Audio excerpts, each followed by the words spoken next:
fellow Americans.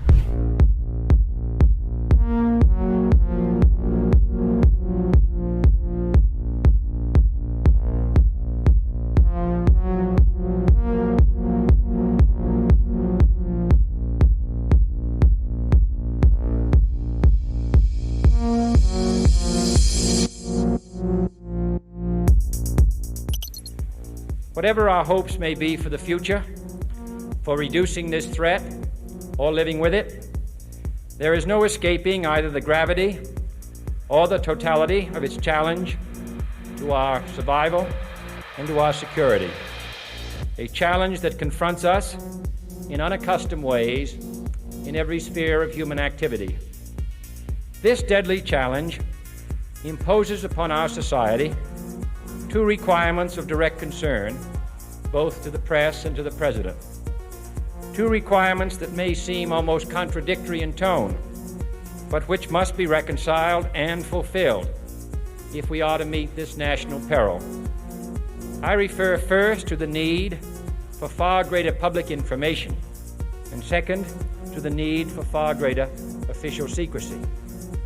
The very word secrecy is repugnant in a free and open society, and we are, as a people, inherently and historically opposed to secret societies, to secret oaths, and to secret proceedings. We decided long ago that the dangers of excessive and unwarranted concealment of pertinent facts far outweighed the dangers which are cited to justify it.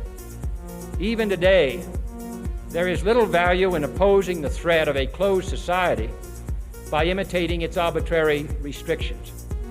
Even today, there is little value in ensuring the survival of our nation if our traditions do not survive with it. And there is very grave danger that an announced need for increased security will be seized upon by those anxious to expand its meaning to the very limits of official censorship and concealment. That I do not intend to permit to the extent that it's in my control. And no official of my administration, whether his rank is high or low, civilian or military, should interpret my words here tonight as an excuse to censor the news, to stifle dissent, to cover up our mistakes, or to withhold from the press and the public the facts they deserve to know.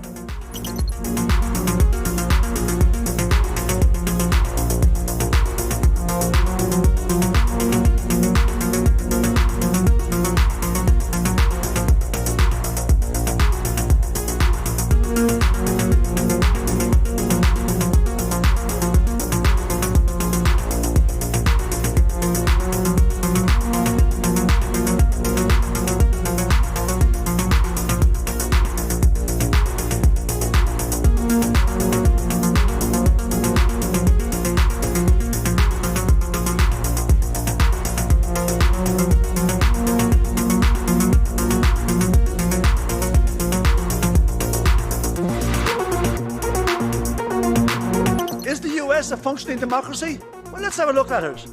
It costs $2 billion to become president. They're 25% of the total prisoners in the world. They spend over $800 billion a year on arms, which is more than most of the world put together. They've been at war for 250 years since their state was formed 275 years ago. But they can't afford universal health care. They can't afford the $1.7 trillion debt forgiveness for students. They can't afford a program for the 17 million children that go to bed hungry. Is this a functioning democracy? What's your idea of a democracy?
would know this this is a bit of an aside, but in terms of how you think about problem sets, when I was a cadet, what's the cadet motto at West Point? You will not lie, cheat, or steal, or tolerate those who do. I was the CI director. We lied, we cheated, we stole. It was like we had entire training courses.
It would have been more appropriate for Mr. Trudeau, Prime Minister of Canada, to address this House according to Article 144, an article which was specifically designed to debate violations of human rights, democracy, and the rule of law, which is clearly the case with Mr.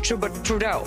Then again, a Prime Minister who openly admires the Chinese basic dictatorship, who tramples on fundamental rights by persecuting and criminalizing his own citizens as terrorists just because they dared to stand up to his perverted concept of democracy, should not be allowed to speak in this House at all. Mr. Trudeau, you are a disgrace for any democracy. Please spare us your presence. Thank you.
become involved when disinformation poses a threat to the security of our country. It is when there's a connectivity to a threat to our country. It could be a threat, a connectivity to violence. And what this working group does, is precisely what I would think you would want it to do, which is to take a look at the work, the disinformation work that our department has done and ask the following questions. Do we have policies? Do we have guardrails? Do we have standards? But here's the problem. We can't even agree. We can't even agree what disinformation is. You can't even agree that it was disinformation, that the Russians fed information to the Steele dossier. If you can't agree to that, how are we ever going to come to an agreement on what is disinformation so you can police it on social media? Senator, I have 2 points, if I may finish. Number one, that what this office, what this working group does, because it's not an office, what this working group does is ensure that there are guardrails, definitions, standards to make sure that the free speech rights, the civil rights, civil liberties, and privacy rights of individuals. So do you think COVID disinformation threatens our national security? And number two, if I may, Senator, and number two, is it your proposition that when the cartels spread disinformation with respect to our immigration policies to try to lure vulnerable migrants to our border illegally? I think you've got no idea what disinformation is, and I don't think the government's capable of it. Do you know who the greatest propagator of disinformation in the history of the world is? The U.S. government. Are you familiar with McNamara, the Pentagon Papers? Are you familiar with George W. Bush and the weapons of mass destruction? Are you familiar with Iran-Contra? I mean, think of all the debates and disputes we've had over the last 50 years in our country. We work them out by debating them. We don't work them out by the government being the arbiter. I don't want you to guardrails. I want you to have nothing to do with speech. You think we can't determine, speech by traffickers is disinformation? You think the American people are so stupid they need you to tell them what the truth is? You can't even admit what the truth is with the Steele dossier. I don't trust government to figure out what the truth is. Government is largely disseminating disinformation.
Rationality belongs to the cool observers, but because of the stupidity of the average man, he follows not reason but faith, and the naive faith of the proletarian requires necessary illusion and emotionally potent oversimplifications, which have to be provided by myth makers to keep the ordinary person on the right course.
colleagues, but the answer to war is not more war, it's peace. And peace isn't delivered by the barrel of a gun, it's delivered by diplomacy, by dialogue. You can wish away your continent's history, but we share a continent with Russia. We will sit down with Russia.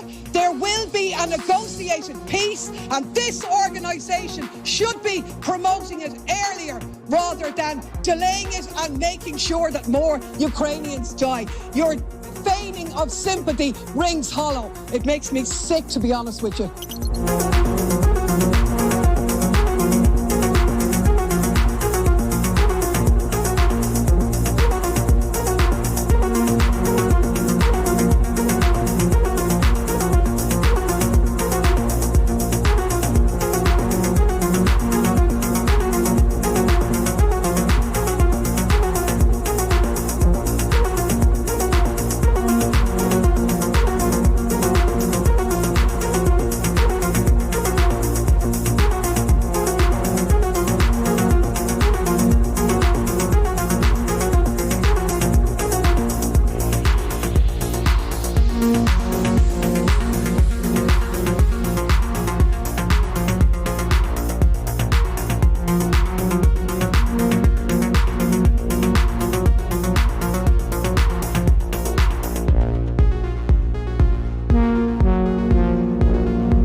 We had a good discussion on ensuring global energy security and adequate oil supplies to support global economic growth, and that will begin shortly.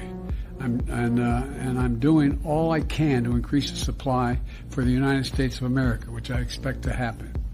The Saudis share that urgency, and based on our discussions today, I expect we'll see further steps in the coming weeks. Are you worried about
Well, one of the four principal functions of the CIA is to gather intelligence and ideally forward it to the president, the users of information, the policymakers, as they say. There are other functions, however, some of them more legitimate than others. One is to run secret wars, the covert action that's written and talked about so much, like what's happening in Nicaragua today from Honduras. Another thing is to disseminate propaganda to influence people's minds, and this is a major function of the CIA. And unfortunately, of course, it overlaps into the gathering of information. You have contact with a journalist, you will give him true stories, you'll get information from him, you'll also give him false stories. For example, in my war, the Angola war that I helped to manage, 1/3 of my staff was propaganda. Ironically, it's called covert action inside the CIA. Outside, that means the violent part. I had propagandists all over the world, principally in London, Kinshasa, and Zambia. We would take stories which we would write and put them in the Zambia Time, and then pull them out and send them to a journalist on our payroll in Europe. But his cover story, you see, would be that he'd gotten them from his stringer in Lusaka, who had gotten them from the Zambia Time. We had the complicity of the government of Zambia, Kenneth Kaunda, if you will, to put these false stories into his newspapers. But after that point, the journalists, Reuters and AFP, the management was not witting of it. Now, our contact man in Europe was, and we pumped just dozens of stories about Cuban atrocities, Cuban rapists.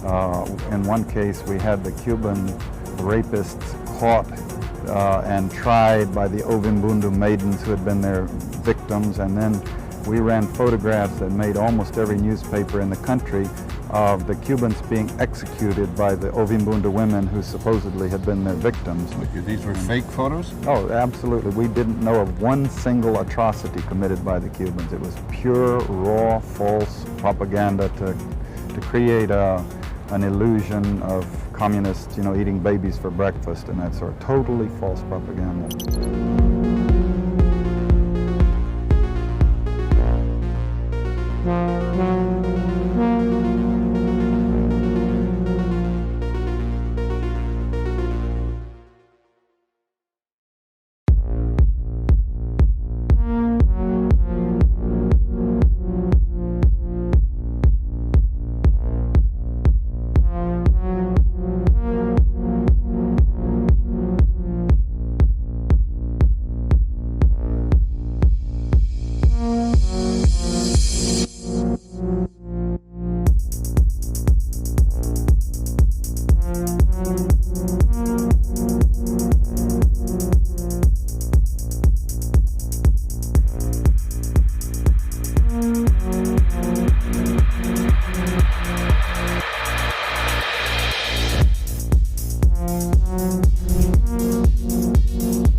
I can no longer remain in today's Democratic Party that's under the complete control of an elitist cabal of warmongers who are driven by cowardly wokeness, who divide us by racializing every issue and stoking anti-white racism, who actively work to undermine our God-given freedoms that are enshrined in our Constitution, who are hostile to people of faith and spirituality, who demonize the police but protect criminals at the expense of law-abiding Americans, who who believe in open borders, who weaponize the national security state to go after their political opponents, and above all, who are dragging us ever closer to nuclear war.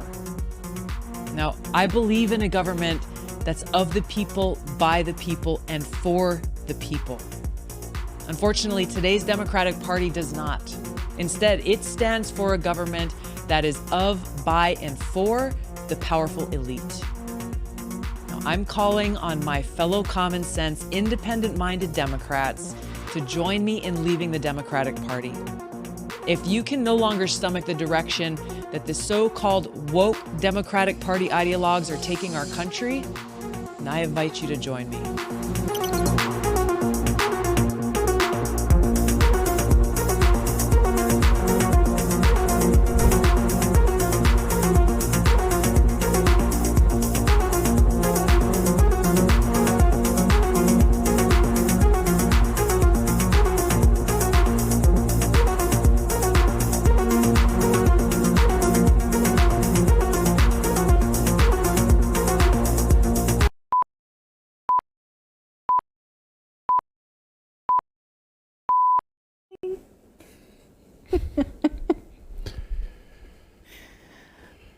Welcome, everyone, to Redacted on this Tuesday night. It's so good to have all of you here. I'm Clayton Morris. I'm Natalie Morris. And on this show, our goal is to seek the truth wherever it takes us. And boy, do we have a lot of news to get to tonight. Among the things that we plan to talk about, we're going to talk about an update on the crazy contagion that is this FTX collapse, because another major crypto exchange looks to be on the verge of filing for bankruptcy at this hour. So you've got BlockFi, you've got, and what's his name from The Big Short? The Michael Christian, Lewis? No, the Christian Bale character. Wow, why can't I know it's Andres? No. I know it so well, and like for some reason I'm just drawing a blank tonight. Anyone in our chat, not Buffett, anyone in our chat, let us know. He is the Christian Bale character, and why I cannot think of it. Anybody? Anyway, he just tweeted earlier tonight. He said, "I often thought of Michael Burry. Michael Burry. Yes. That's it. I kept wanting to say Michael Lewis, but of course he wrote the book."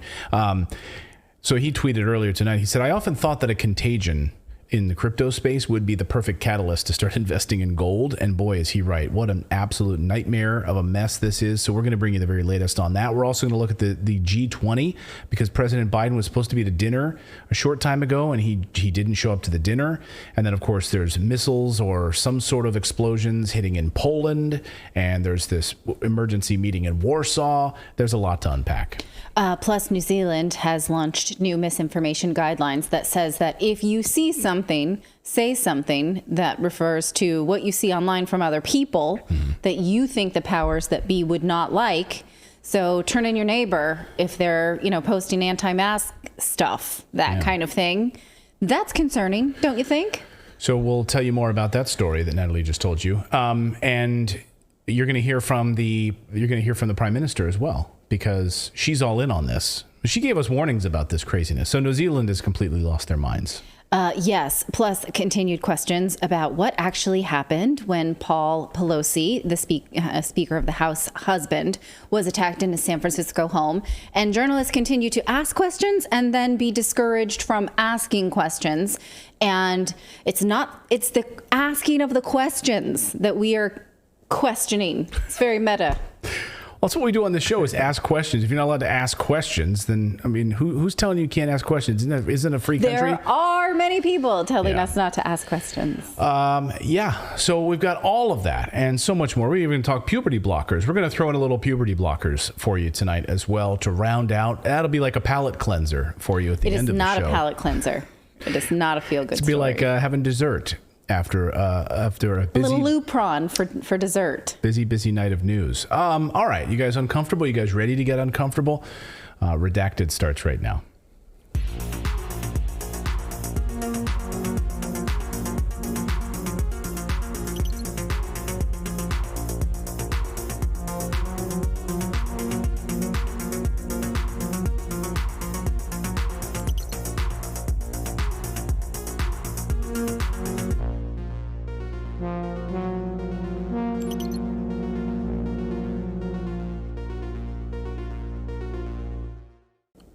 All right. And thanks to our friends at Rumble for featuring us tonight. We really, really appreciate it. Of course, we're still banned on YouTube, so we are exclusively streaming tonight on Rumble to our good friends at Rumble. And I was very heartened to hear that we featured in the newsletter this morning that Rumble now had their greatest quarter ever, like the most new active watchers and subscribers to Rumble in their history last month, right? So if you're one of those people who feels like, oh, you can't really compete with big tech, well, there is a changing of the tide that, happens one user at a time. We're all here. Yeah, remember MySpace? Steven Crowder. I was just going to say Steven Crowder on election night when they were talking, they had over 500,000 live viewers on Rumble. Wow. That's impressive. Very impressive. Old friend Steven Crowder. He used to be in our studio all the time when I worked at Fox. So good for him. Good for him. And yeah, YouTube comes after him on a regular basis, and that's just awful. So good for him. By the way, shout out to Steven. I think he just wrote a new children's book for his two kids, and it's like a really beautiful children's book. So shout out to Steven. That's very nice. And check out his new children's book, by the way. All right, we have a daily newsletter. It's not written for children. It's written for adults who like the news and who like to laugh a little bit and like to cry a little bit over their cup of coffee in the morning and see what's going on in the world. So when you go to redacted.inc and you put in your email address, you will be subscribed to the newsletter. Then you'll get a verification email. You just have to click on that and verify that you actually do want our newsletter delivered to your inbox daily. And then you'll receive the newsletter. And it covers about five stories. Yes, about 4 blurbed stories in a bit more detail, and then a whole bunch of other tidbits that will tell you what's going on in case you missed it, markets and so forth, and some updates there. So yeah, please subscribe. Go to just your typical all kinds of dangerous stuff. That's right. So dangerous. Snakes on a face. So it's redacted.inc, not .com. How many new people do we have watching us tonight here on Rumble who've never seen the show before, or who've never used Rumble before? We had a lot of people last night saying, hey, it's my first time using Rumble. They're so used to YouTube. So this is a free speech platform. And so we're really trying to do as much as we can to move as much as we can over to Rumble. So just say hello if you're new here. I'd like to say hi. It is a place where we do not get our content filtered or dinged or anything like that. Now, we don't try to ruffle feathers. We only ask questions. And we're going to keep doing that. So let's ask a few questions real quick, because this was breaking news right before we started here. Of course, we're watching the so-called missiles that have landed in Poland. Immediately, the Western media jumps to conclusions and says, yeah, these are Russian missiles hit Poland, right? Really? How do you know that? You're not even there. You don't even have reporters in the area. It's like a border town with Ukraine and Russian missiles hit. Okay, maybe it is. Well, many news outlets are running with the headline on Twitter, Russian missiles hit inside of Poland, even though many sources are saying that experts on the scene are asking reporters not to run with anything unconfirmed. Right. This is still a developing story. That doesn't seem to bother the mainstream media. No, they want very much for this to be Russia. So the Pentagon has come out and said they can't confirm it. So the Pentagon says we don't have any evidence that it's Russian. Okay, the Pentagon is saying that. The Pentagon would absolutely love to say that, wouldn't they? Yet CNN and AP went with a U.S. official source that said it was Russia. So again, and then Russia, we were waiting on Russia's response. Russia comes out and says, well, those aren't ours. And the videos, the photos of the fragments look nothing like our missiles, according to Russian Ministry of Defense, saying nothing we have looks like that. And what does it look like? Well, in the bowels of the internet where I like to hang out, it's really fun over there. It's actually looks to be almost the exact same thing as Ukrainian air defense missiles. The same compared to shell casings of Ukrainian air defense missiles that go up to block shells and fall and on buildings and land into other territory. So that is according to reports that it might be Ukrainian air defense shells. We'll see. The mainstream media, however, they're trying to push this as quickly as they can because Biden just asked on the heels of this, just asked for over $37 billion more in emergency aid for Ukraine, and that's billion with a B. So they're trying to get that out there to get you scared that World War III is coming. World War III is on its way, so we got to send more aid. In fact, WW3 is trending on Twitter as we are broadcasting right now, because many people are saying, hey, Poland's a NATO country. There was a strike inside a NATO country. That's game on. It's a very strange atmosphere because it's almost as if people on Twitter are rooting for it. Like, go time, folks. Oh, they've been waiting for it. Oh, yeah. They're like, about this, though. That's why false flags work. Yeah, and Ukraine is not part of NATO. So if they actually technically are the ones that attacked Poland, then do we attack Ukraine? Great question. Yeah, hadn't thought of it that way. Yeah, like, sorry, your application was denied, remember? You did a little dog and pony show holding up that little, sorry. Which means you can't attack Poland. So... Right. Attack is even a word that we can't verify at this point because was it errant? Mm-hmm. We still don't know. Again, sources are saying do not report anything unconfirmed. Nothing has been confirmed at this point. So, of course, if it was air defense missiles, real quick, if it was air defense missiles, then they're suggesting that Russia had shot missiles close to the border of Poland. Like, even that, it's like, that wouldn't make sense. Yeah, I mean, the whole thing doesn't make sense, but I love the Western media just immediately runs with it.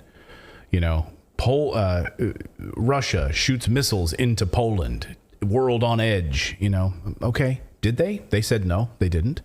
And they're not afraid to claim responsibility for when they do things. So I don't know. Yes. And the Pentagon says no at this point. So I'm going to go with what the Pentagon is saying. I'm also going to say what the Russian Ministry of Defense is saying. I'm not going to be so keen on listening to what the Associated Press is saying.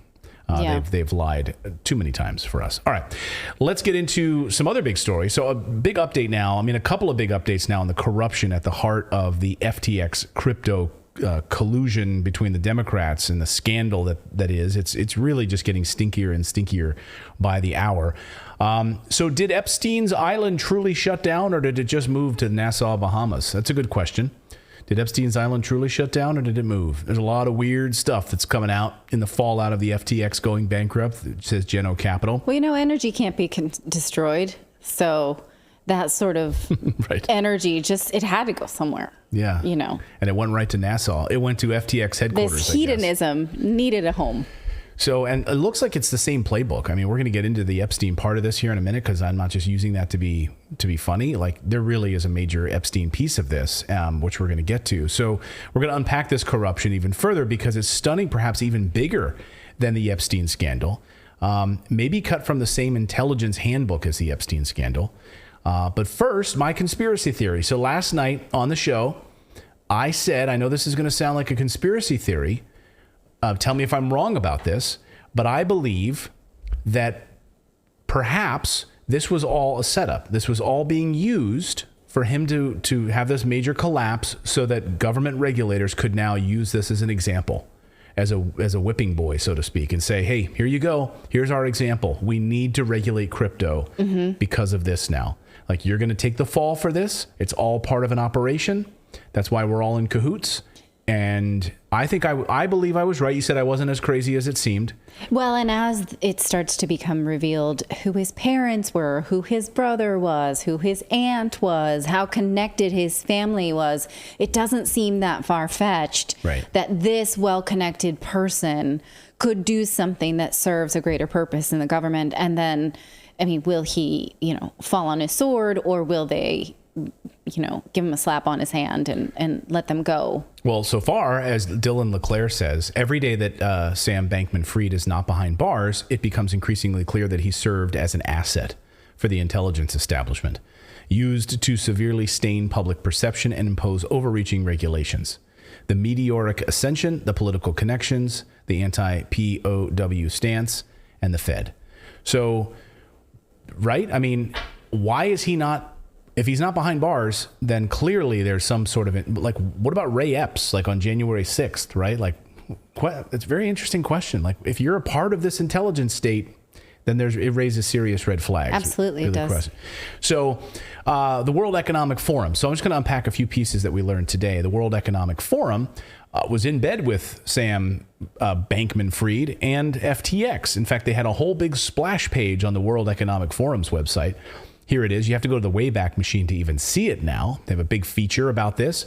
FTX is a cryptocurrency exchange built by traders and featuring all about FTX and how much we love them and what they're doing for first-time users. And they're very robust for professional trading firms. You should use them. So the World Economic Forum was recommending FTX for countries and for NGOs around the world. Use FTX for your trading platform and for transferring money. Well, you go there today to the World Economic Forum's website and you'll find this. Sorry, page you're looking for can't be found. So the World Economic Forum has scrubbed their website of their relationship with FTX today. Of course they did. Klaus Schwab was like, go get that off my website. Get that off my website. Can you press the great reset button on our website? Turns out... Here's an eraser. Can we scrub? That's how you do these interwebs. Turns out people were already sounding the alarm bells about this, though, back in 2021, about Sam Bankman-Fried, and the shadiness of FTX. How did they have money in the bank? How did they have any money in the bank enough to support their fake tokens? When Sam started buying up a lot of other exchanges, he was very openly making fun of these other exchanges that he was buying up. And he was telling people in interviews that most crypto exchanges are secretly insolvent. Like most of them just don't have money, that they're just fake. So he was telling people, how did he know that? Oh, I know how he knew that, because he was running one that was fake as well. They didn't have any money and neither did he. So it makes sense. The cabal was tight at MIT, where all of these guys were together. Very incestuous relationship. Most everyone looked the other way because he was sending them so much money to Democratic causes. They didn't care about it. But the warning signs were all there, and they were all part of this one incestuous group. To find out today that the CEO of FTX is daughter of the SEC head's former boss. So the former boss, that was I know it's hard. Brothers, cousins, sisters, and it's hard to follow. But here, I'll put up a photo. This maybe will help you. So here is the photo of the father of Alameda Capital CEO. His name is Glenn Ellison. He's the father of Caroline, who ran Alameda Capital. Okay, that was the trading firm.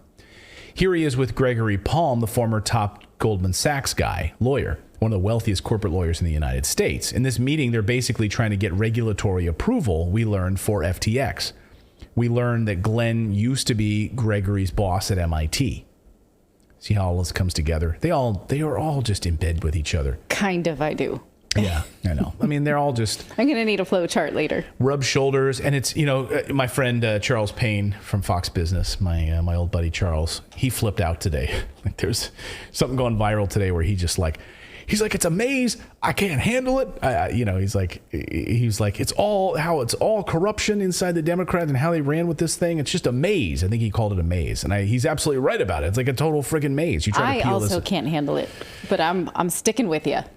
It's so confusing, but it's meant to be that way, because the way that we always talk about these shadow government officials is that you're not supposed to be able to keep them straight. You're not supposed to, those people have pretty, if I can put this nicely, forgettable faces. You're not supposed to see them as star power. Yeah. They operate in the back. Right. On purpose. Yeah. That's why Dr. Shiva, when he put together his whole flow chart about all of the corruption and collusion between the deep state and media companies, it's so helpful because it's like a flow. You can see the connection between all of these people inside the government.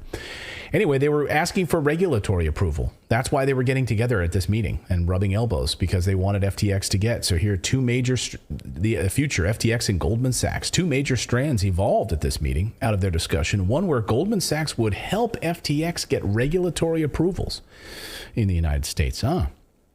That's one big piece of it. Another thing we learned today is about all these sex parties. How many of you have been invited to an FTX sex party with Sam Bankman-Fried? You slide into your DMs. I mean, I did, but I didn't go. Oh, you were invited? We had wise choice. Yeah, it's vegan only. We had a show that day. Yeah, and it was vegan only. It's vegan only. So we knew about this, and apparently the New York Times even knew about this. What happened at these sex parties? There was drug-fueled sex parties that were happening at this mansion in the Bahamas. where they would hand out crypto condoms. There was just like crypto branded condoms with jokes on them, just all scattered around in bowls. You can grab them, whatever you wanted. Does that help with his whole pandemic preparedness thing? Like, because he was wearing a mask. Okay, that's not social distancing. Anything that necessitates a condom is not social distancing. You heard it here first, folks. Okay. I worked that out myself. Could you show a diagram of that? Let's put up a flow chart of that. So they were having these sex parties. The New York Times reporter actually reported on this. Here's a David Yaffe Bellany. He went down there and he reported on this. New York Times reporter went to the Bahamas to follow Sam Bankman-Fried, one of the most powerful people in crypto. Now, this was in May of 2022, so a few months ago. He's trying to write the rules for the industry as its risks grow increasingly stark. Come for the important stuff and stay for the crypto-themed condoms. So the New York Times knew about this. Okay. They were there. They saw it. So, it's normal, I guess, just to have bowls of condoms laying around. For our FYI, for our next dinner party. At serious regulatory meetings. Yeah, we're not even just meetings, just like at that FTX because he headquarters. says come for the important stuff. So what is that? He's trying to write the rules for an increasing industry. So he's... Who? Sam? Yes. So this is what that reporter says. You go down there and you watch SBF is what I'm going to call him, do powerful things, trying to write the rules for the industry. Like that affects literally everybody on the planet. And then you can on the side have some, condoms for everybody's use in whatever room you'd like to use them in. Like that's how those things go down. Apparently, because, and apparently other people knew it as well. People who would come visit. It was well known within those circles. It was well known within the islands, the island community in Puerto Rico as well. Everyone knew it, apparently. And anyone who would go there was well aware of it. A New York Times reporter was well aware of it. I can't wait till Michael Lewis, I pointed this out before, Michael Lewis's book. He was been spending a whole year with Sam Bankman-Fried. So writing a book on him. Did he see any of this? Is there any mention of these like condoms? Of course there is. Of course there is. He was pretending also, Sam was, to be living this like modest life, telling people that he drives a Corolla and he's just like, I don't wear pants. That's what he was like. He was fond of not wearing pants and not just wearing shorts, just not even wearing pants altogether, like just wearing underwear around the office. That's unsanitary. And also that's harassing. That's harassment. To who? To other people who have a meeting with you. Like you have to wear pants. Now he says he would, and according to the New York Times reporter, he would wear pants when he would meet with members of Congress. But not his own staff. Not his own staff. That he just would like lounge around in either shorts or just kind of underwear on a beanbag. Okay. Yeah. I think that's I fail to see the problem with that. You wearing pants right now? You should not subject yourself and to I'm sitting on a beanbag. Subject somebody else to you in your undergarments. That's unsanitary. How would you feel if our kids said, "Oh, I got my first job out of college. I'm the assistant to this guy. He doesn't always wear pants." I would go and beat that person up. I would go and smash him in the nuts. Yeah. Yeah. I would have a big problem with that because they are exposing my child to something sexual in the workplace. But the thing is, with this mansion where they all lived and worked in this Nassau mansion, it didn't matter because they were all just sleeping with each other anyway. It matters. Like one big orgy, one big FTX orgy down there in the Bahamas. Disgusting. Who's going to have that office afterwards? We're meeting with a realtor today. It's a new office space. We're going over to the FTX. It was former FTX headquarters. I hope they've used some detergent. This is where SBF liked to air his balls during his regulatory meeting. This is where SBF wore no pants and sat around with his balls hanging out on it. Was that his mouse? Was this SBF's mouse? Because can we put this please in a plastic bag and get... This is the ball couch. He likes to sit here. He'd eat his pea soup. So a few weeks ago, a big named crypto investor, and developer who lived in Puerto Rico was telling anyone who would listen, and he finally went to Twitter with this story, about what he was seeing in the Bahamas and the islands and into Puerto Rico. and all of this sort of contagion from FTX. What he was telling people was that the crypto scam was what was happening at FTX, and Sam Bankman was part of he was an intelligence asset. Sound familiar? Sound like any other island hopping pedophile that you might know out there? In fact, this is the conclusion that he was drawing. I'm going to put up his tweet where he says CIA and Mossad and pedo elite are running some kind of sex trafficking entrapment blackmail ring out of Puerto Rico and through the Caribbean islands. They are going to frame me with a laptop planted by my ex-girlfriend who was a spy. They will torture me to death. Oh, that sounds kind of crazy, right? Until the next day, that was October 28th.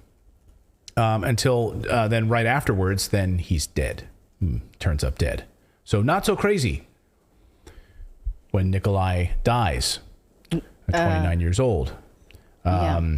So, he was an important figure in the crypto community. He's warning people about what he's seeing with this craziness, saying that this is being run by the CIA, that they're intelligence assets. When you start to think about that, it starts to make a lot of sense, right? Very similar to what we know about Jeffrey Epstein, thanks to reporting by Whitney Webb, who is going to be a guest here on the show very soon. Excited about that. She's got a really interesting book about Jeffrey Epstein. Her reporting is unmatched in this space. And she sat down with Glenn Beck. She was talking about this, how all of these senators, all these people knew exactly what Jeffrey Epstein was doing. They knew it. They were well aware of it, and they've actually said it on the record that they knew what he was doing, but they looked the other way. Sound familiar? Watch this. He's also involved in financial crimes pretty much throughout his career. I mean, that's the common thread from Epstein from the 70s until his second arrest. But they would know that if he was working as an operation, that would kind of be overlooked. I think it was known. I mean, even in January 2020, you have John McCain's wife, Cindy McCain, saying, we all knew what Epstein was doing. Right. And this is the wife of a senator with no direct connection to the Epstein scandal. So that means top people in our Congress and Senate knew what Epstein was up to, and nothing was done. So convenient to look the other way, right? When it's helping your cause, when you're flying Bill Clinton around and you're donating billions of dollars to the Clinton Global Initiative. You're funneling billions of dollars to, or millions of dollars to Democratic candidates across the country.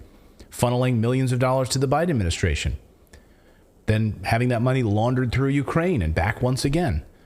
How's there going to be an investigation? And then, conveniently, everything collapses, and now there's a big push, of course, for regulation, right? I thought this was interesting to kind of wrap this piece up here.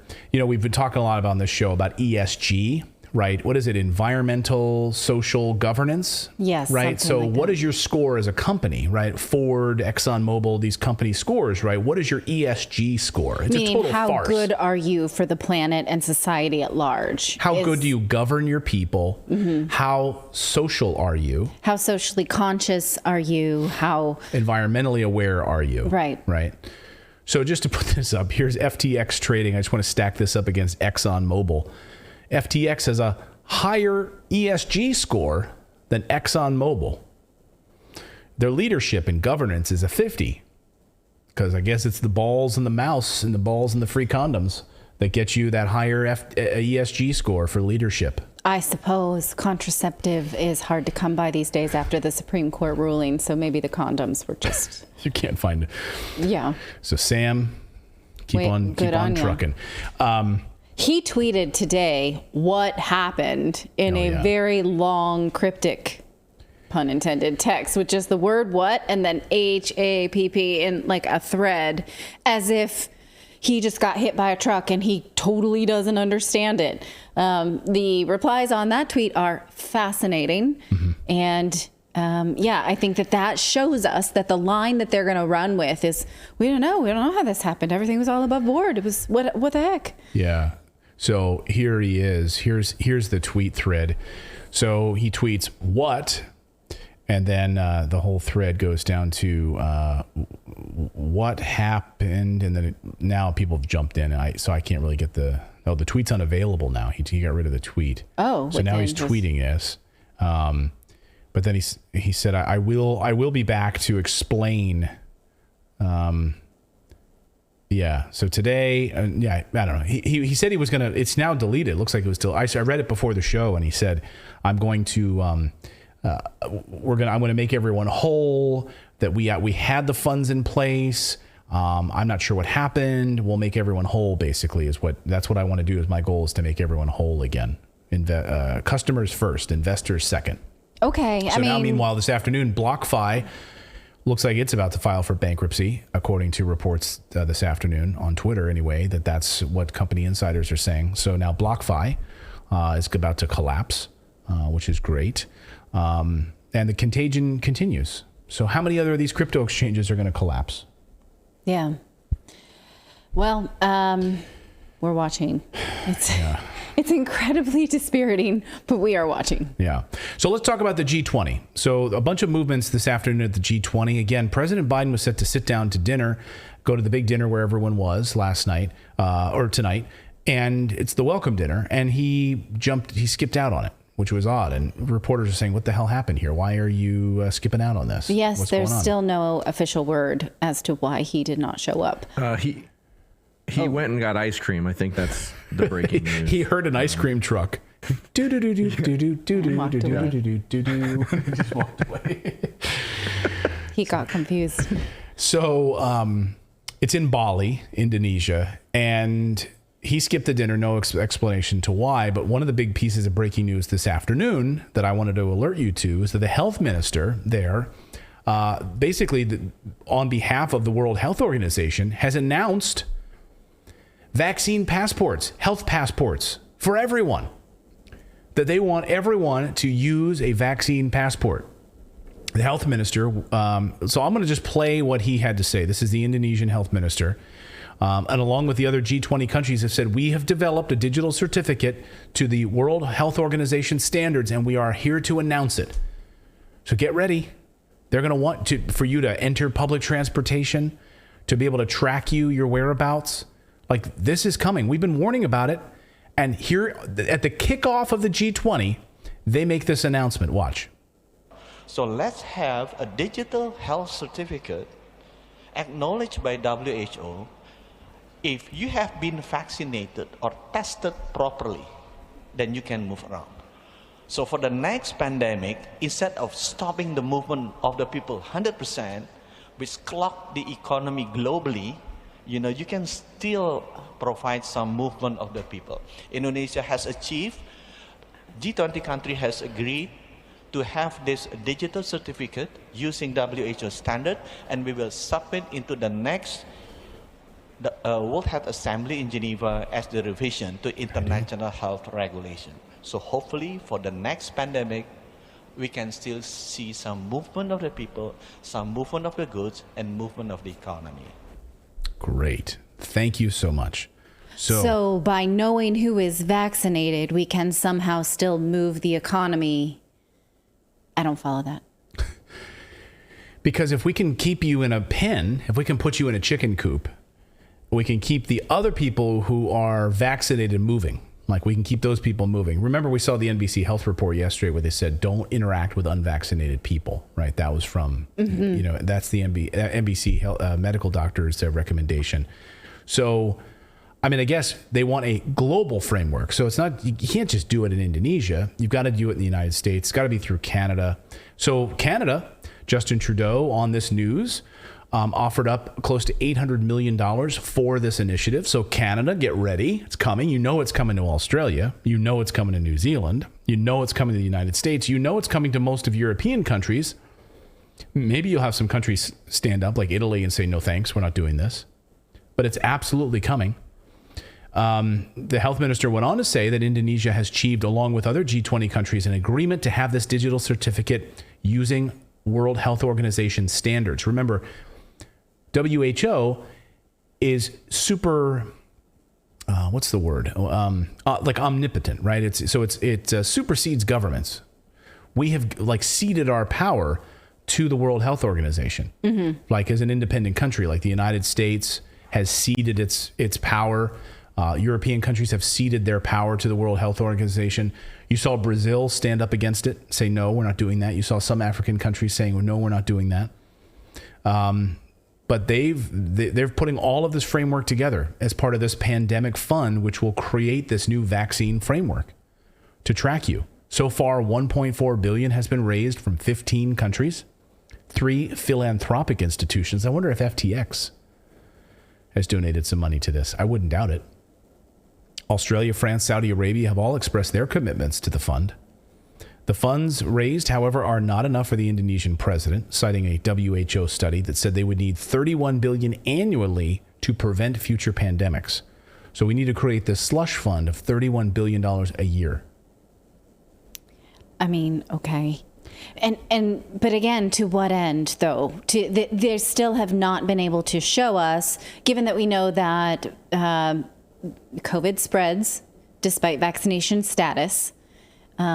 We don't know why we would need this information in order to set up gatekeepers, in order to set up things that what? Right. And he said, so the economy can flow.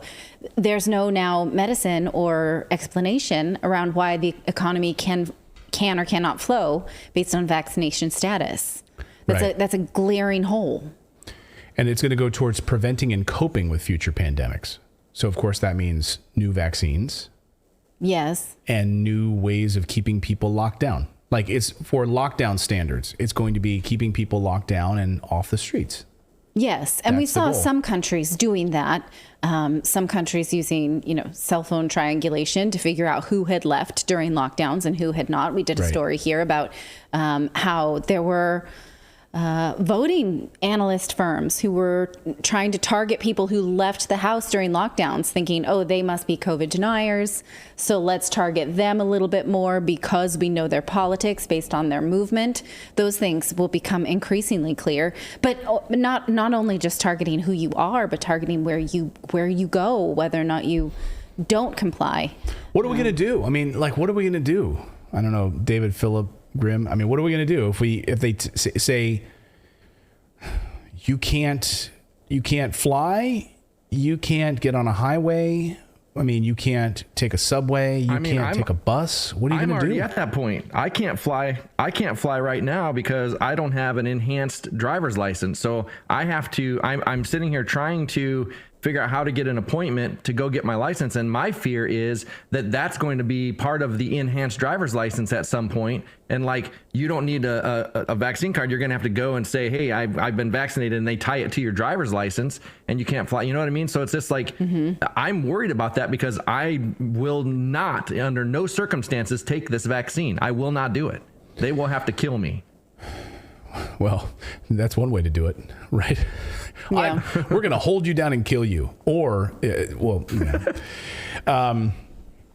it's scary. I mean, because we saw this with even trying to travel. We were going to take a trip, and they're like, you have to be vaccinated to take the trip. And we're like, well, screw that. We're not doing that. Sorry.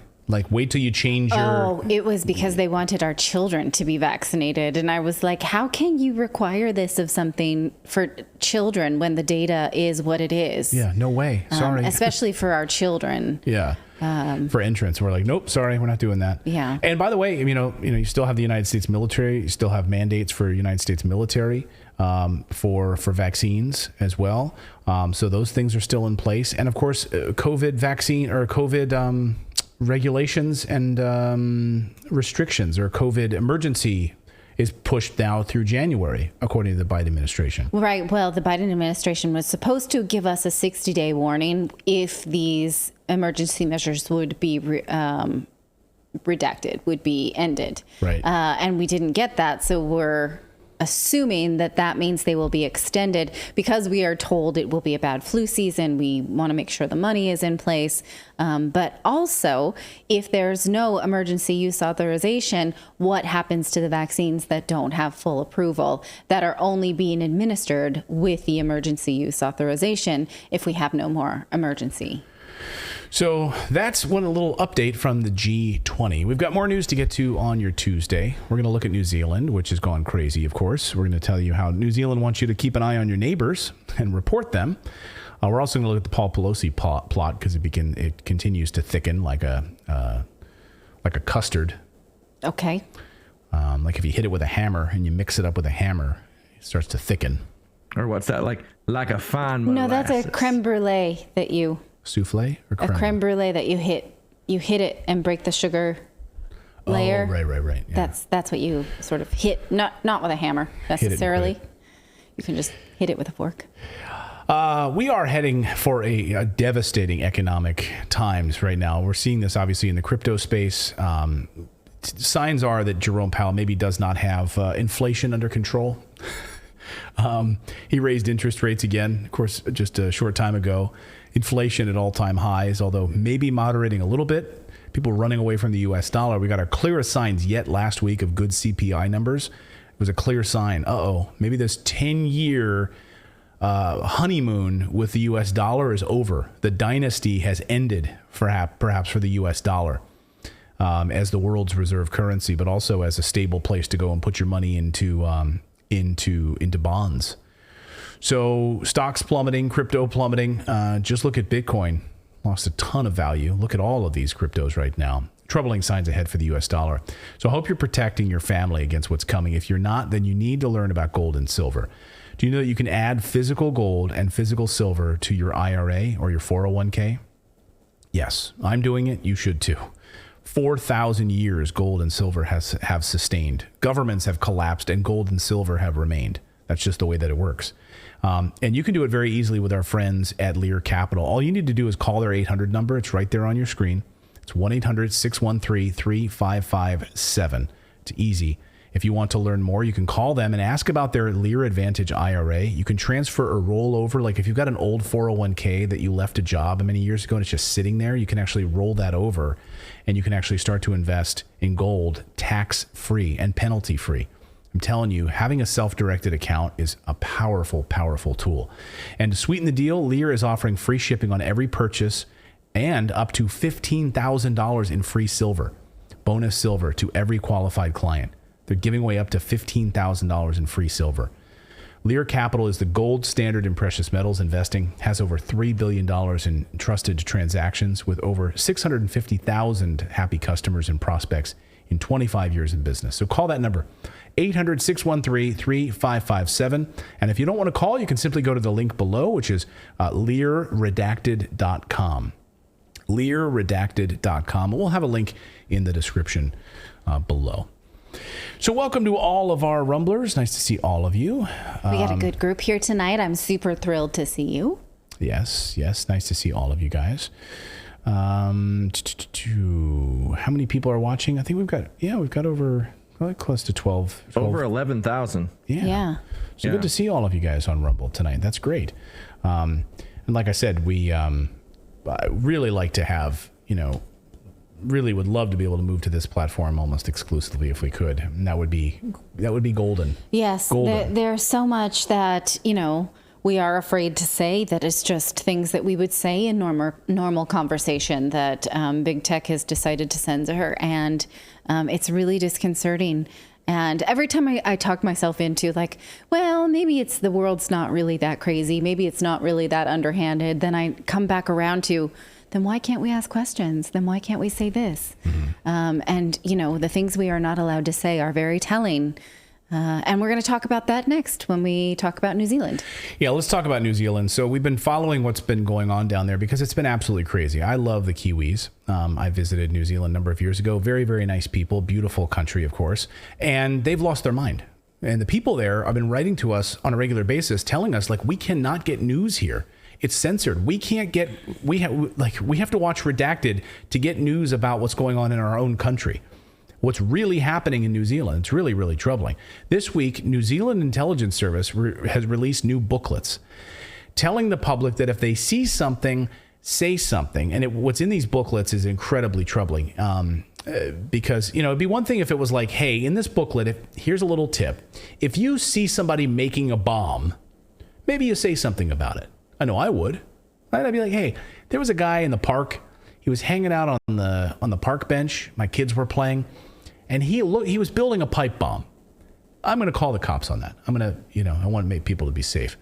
But if my neighbor didn't agree with COVID lockdowns, or my neighbor decided to not get vaccinated, or my neighbor was maybe organizing a protest against government mandates around COVID, Or even more innocuous than that, if my neighbor was saying, I really want my kids to go to school despite lockdown measures, I really don't want my children to wear masks in schools, then that is something, what the booklet calls them, is how to recognize extremists. So you're an extremist. I'm going to call, I'm like, hey, there's a woman who lives next door to me. She wants her kids to go to school. Now, some of it is, kind of odd. Like, is this person socially isolated? Does this person switch religions mysteriously? Do these pieces, some of it's kind of vague. Does this person switch genders all the time? Gender doesn't really play into it, but it's like, do they spend a lot of time alone? Do they spend a lot of time online? Do they get angry about? Yeah, that's true. So you'd call, it sounds a lot like me.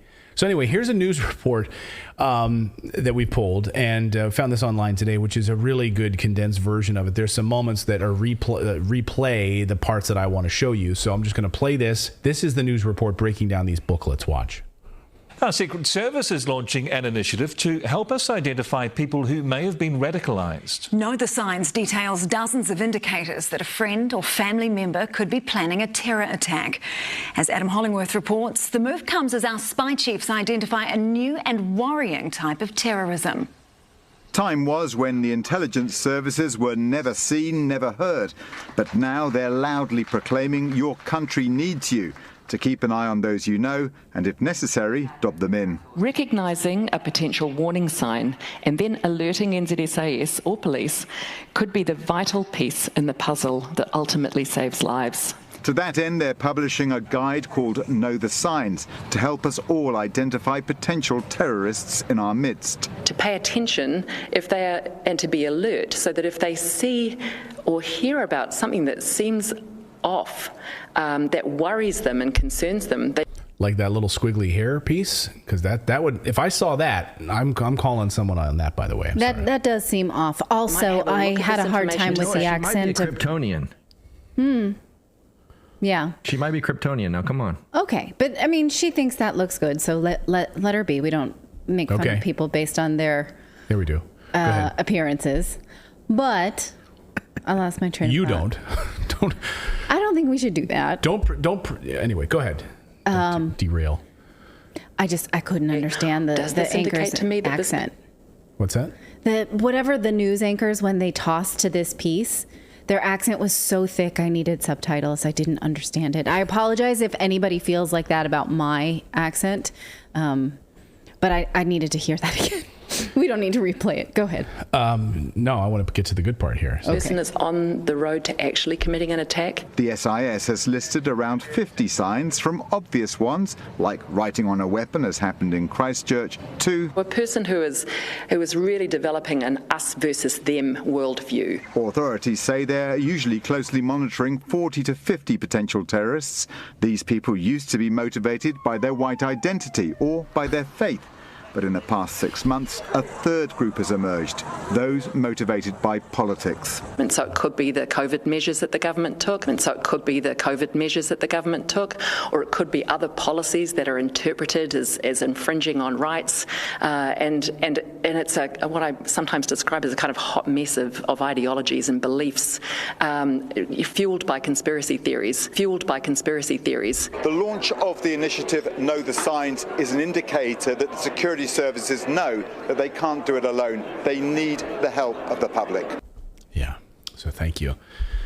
I mean, what they're saying here, and I read the draft of this a couple of weeks ago, is that someone who maybe was a radicalized, religious extremist, or who used to be motivated by their whiteness, they say. Right, their white identity. Is now the same as someone who questions COVID government decisions, that those things are just as dangerous and the government wants to hear about it. The fact that she even mentioned it, that they're upset what the government did, I mean, I think that's a pretty common theme. Most of us are pretty upset at what we've been through, but that expressing that online now becomes dangerous enough that we need to weaponize your fellow citizens.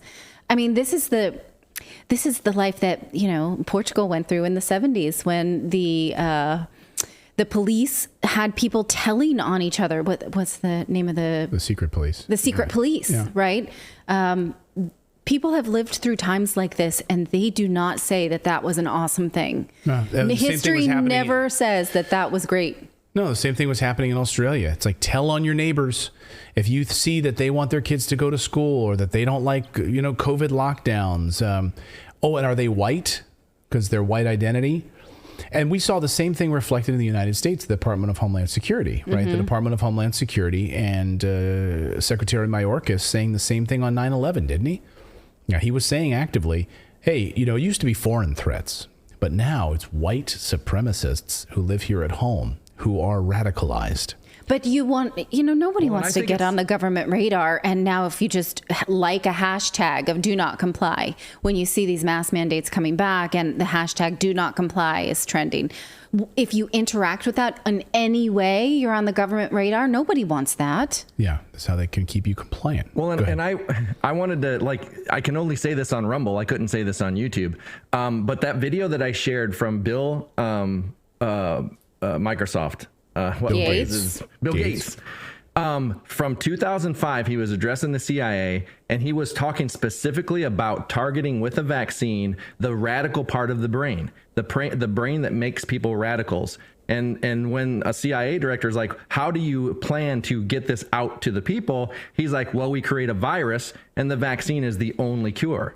And that's how they would go after radicals to de-radicalize them. That is from 2005. Bill Gates.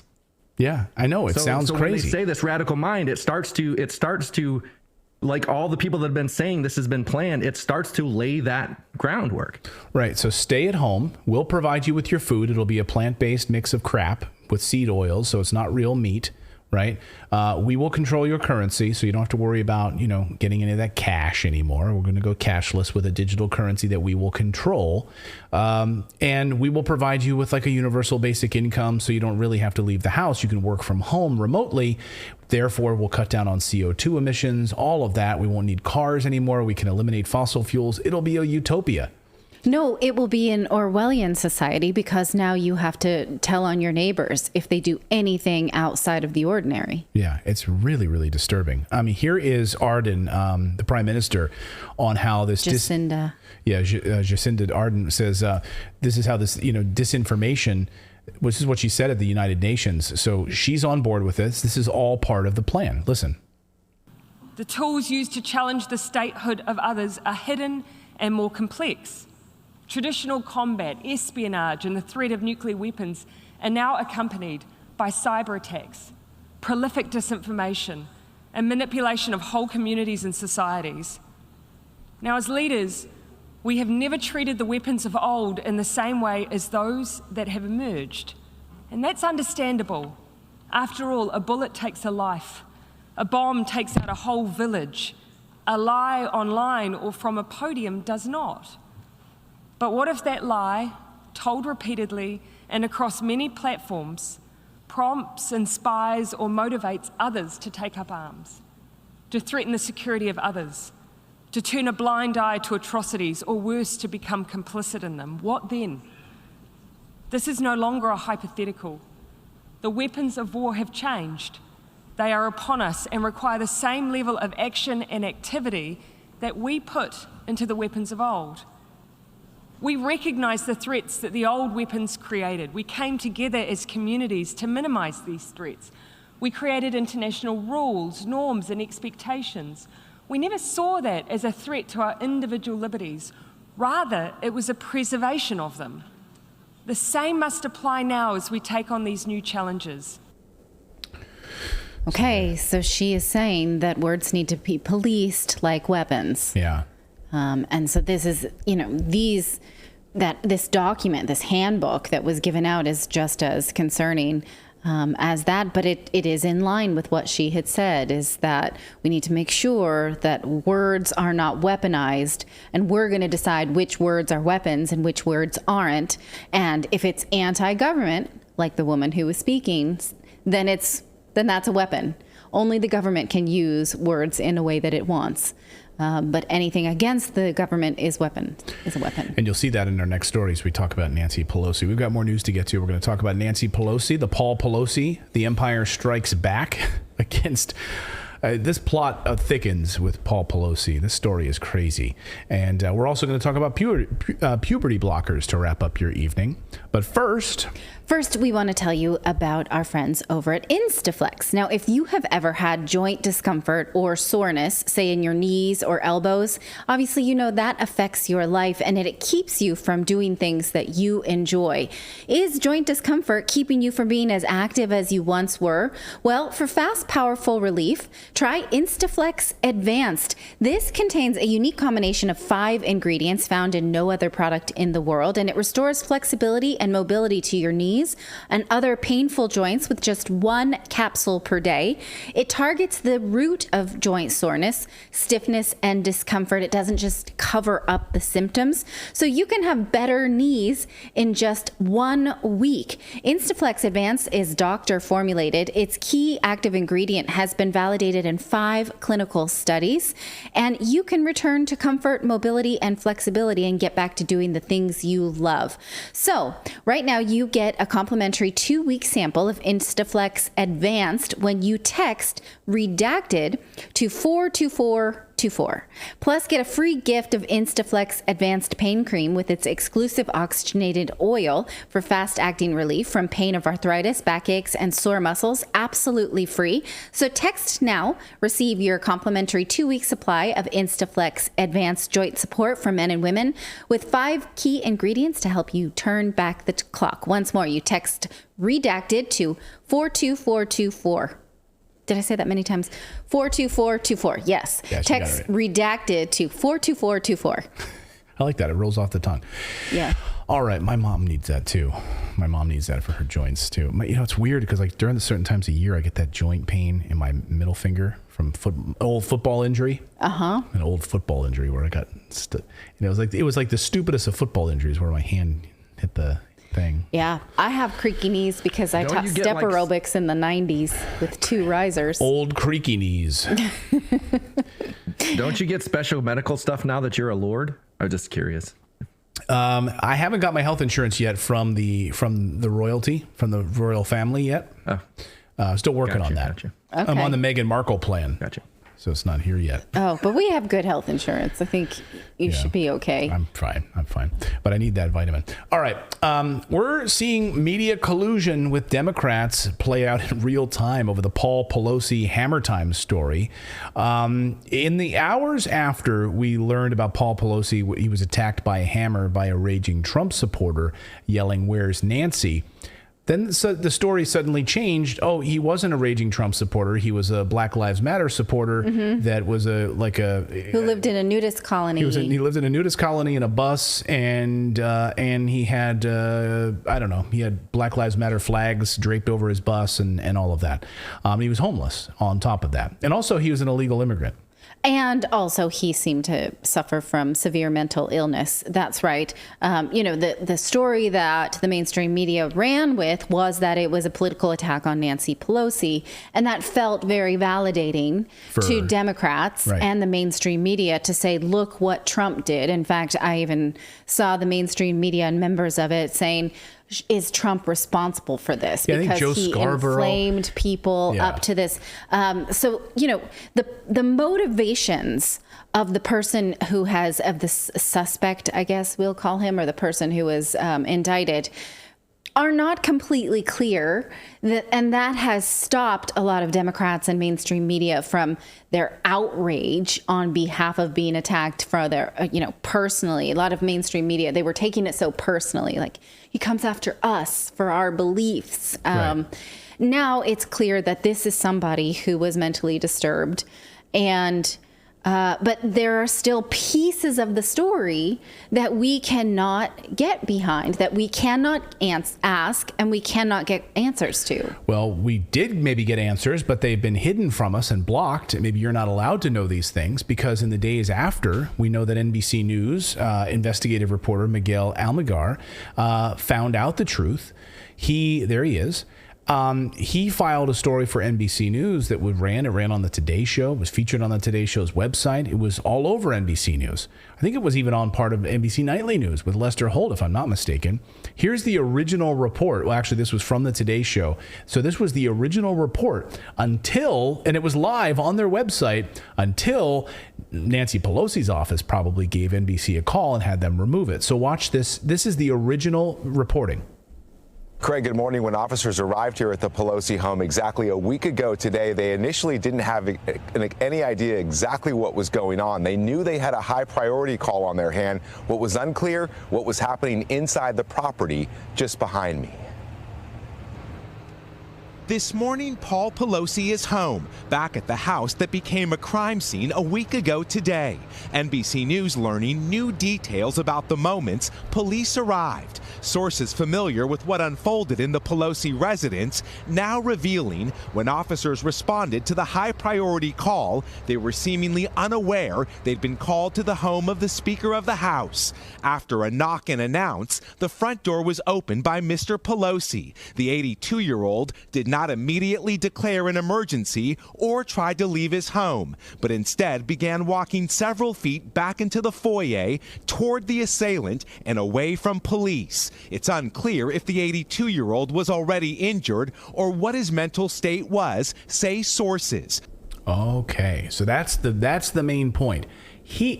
They knock on the door, the police officers then step back, okay, and Paul Pelosi opens the door with his left hand and then walks back into the house towards the guy, DePape, right? So that's what happened, according to that report. Well, now, if you go to NBC's website, here's what you'll find. It's deleted, or the video's private on their YouTube channel. You can't find it. The video's now private.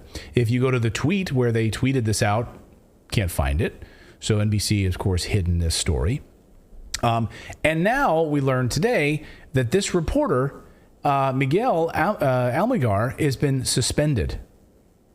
He's been suspended for doing his job, for reporting on the story. Why is he suspended? Because, and I don't know why.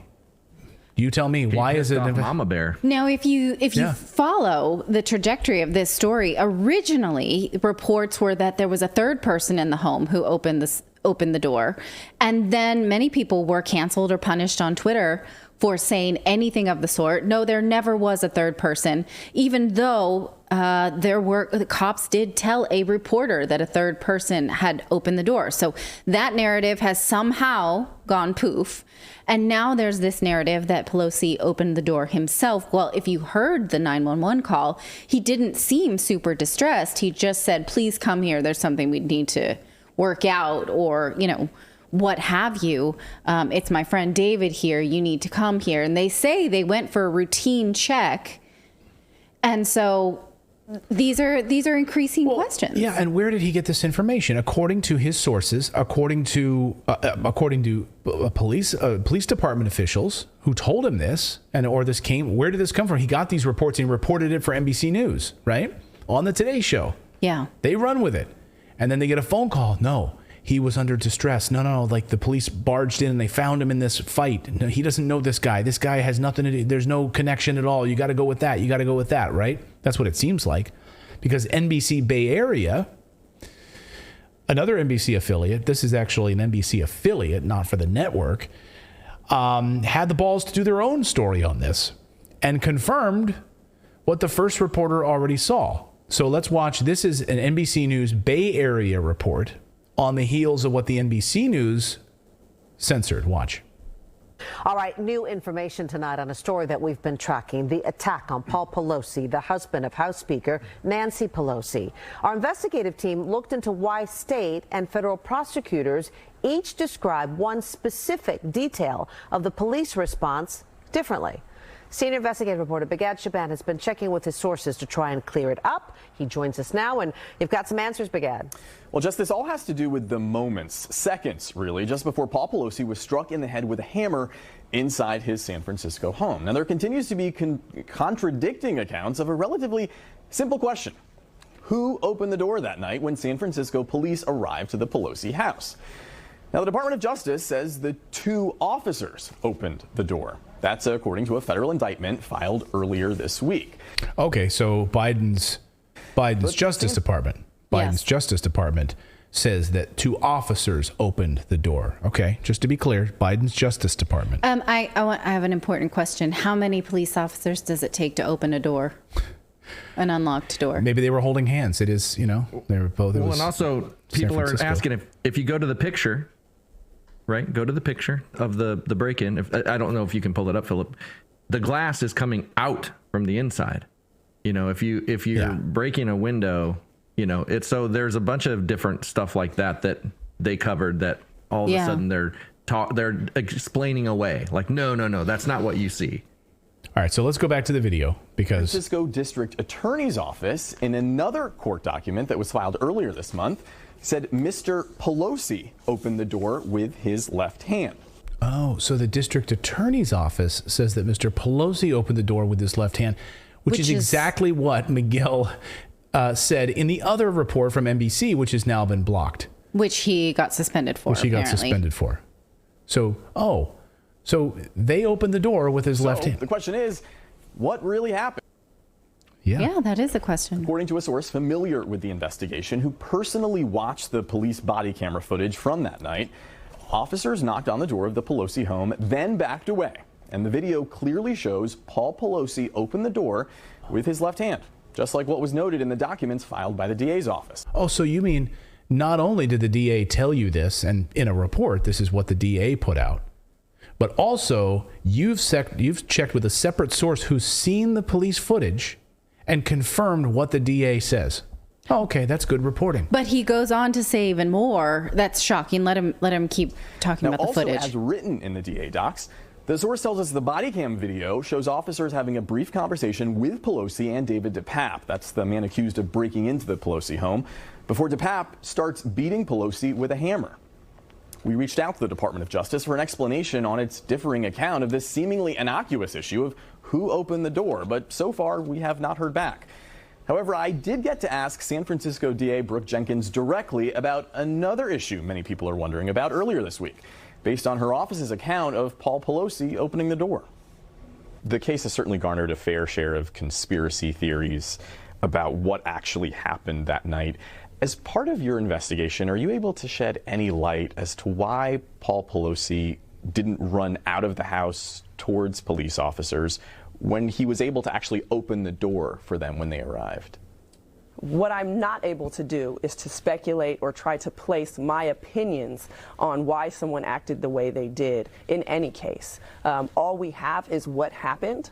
Everybody reacts to situations differently, and he will one day need to explain, right, to potentially a jury why he did what he did and what thought process was going on in his mind. But certainly we know that all victims of crime respond very differently under the stress of the situation, and I don't think it's fair for us to place what we believe, Monday morning quarterbacking.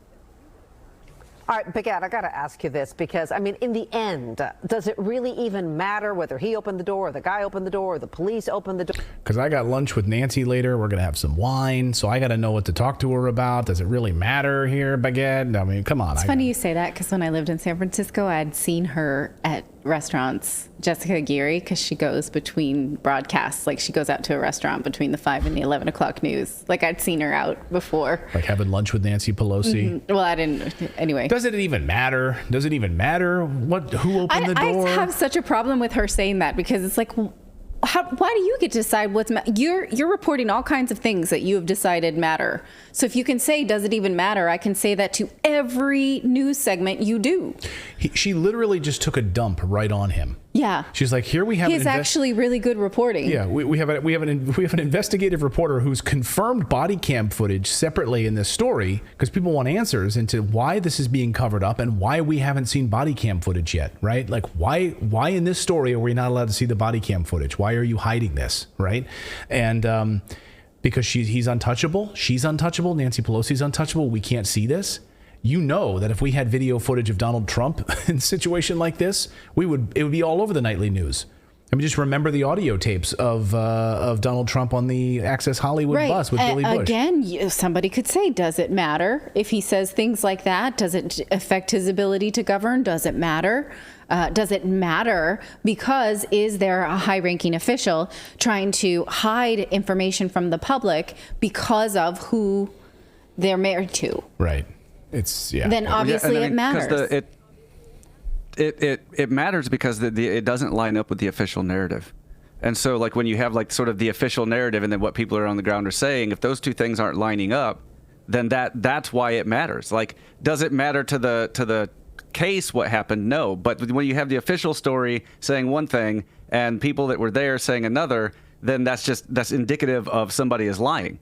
Right. Now, who is lying and why? It just begs that question. I want to know, I mean, because it comes down to the body cam footage. It's very easy to see them walking up to a door, knocking on the door, stepping back from the door, and then Paul Pelosi opening the door. That's what it says in the district attorney's report. And then, of course, that's what also someone who's corroborated that evidence seen in the body cam footage. And then going further into the house and having a conversation with officers and DePape before this attack begins. No one disputes the attack or the fact that he got seriously hurt, which we obviously all lament.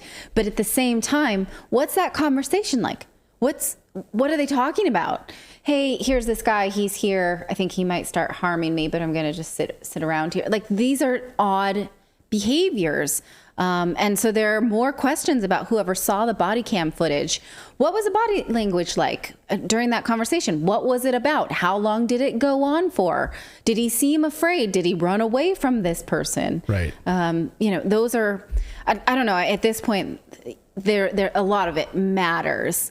And I feel like asking, like, does it even matter? That should be asked then after every report she does. Right. Yeah, the story you just told there, Jessica, does it even matter? Does it even matter what you just read? Whatever news story Is this an existential question?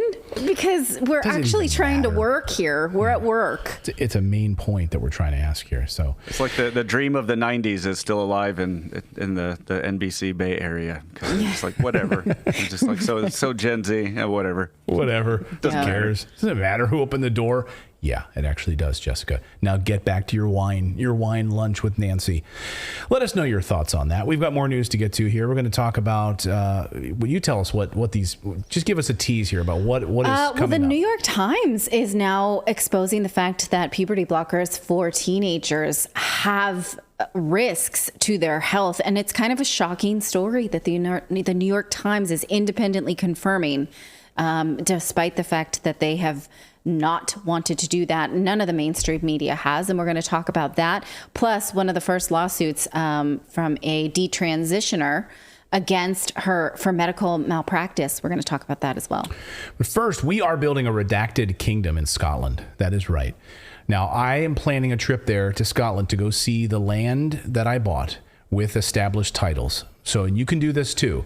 Now, all you need to do is you get an established title. You get a proclamation of your ownership of 1 square foot of land. And in Scotland, when you just buy that 1 square foot of land, you become a lord or a lady. And you get a nice proclamation delivered to you in the mail. It's printed out, it's beautiful, and you can put it right into a frame, right on your wall, and you can tell your family to call you lord or lady. You can also even change your credit card, you can update your ID. Seriously, no joke, you can actually do this. Because technically, now that you're a landowner in Scotland, you become a lord or a lady. And right now, and it's in Edelston, Scotland.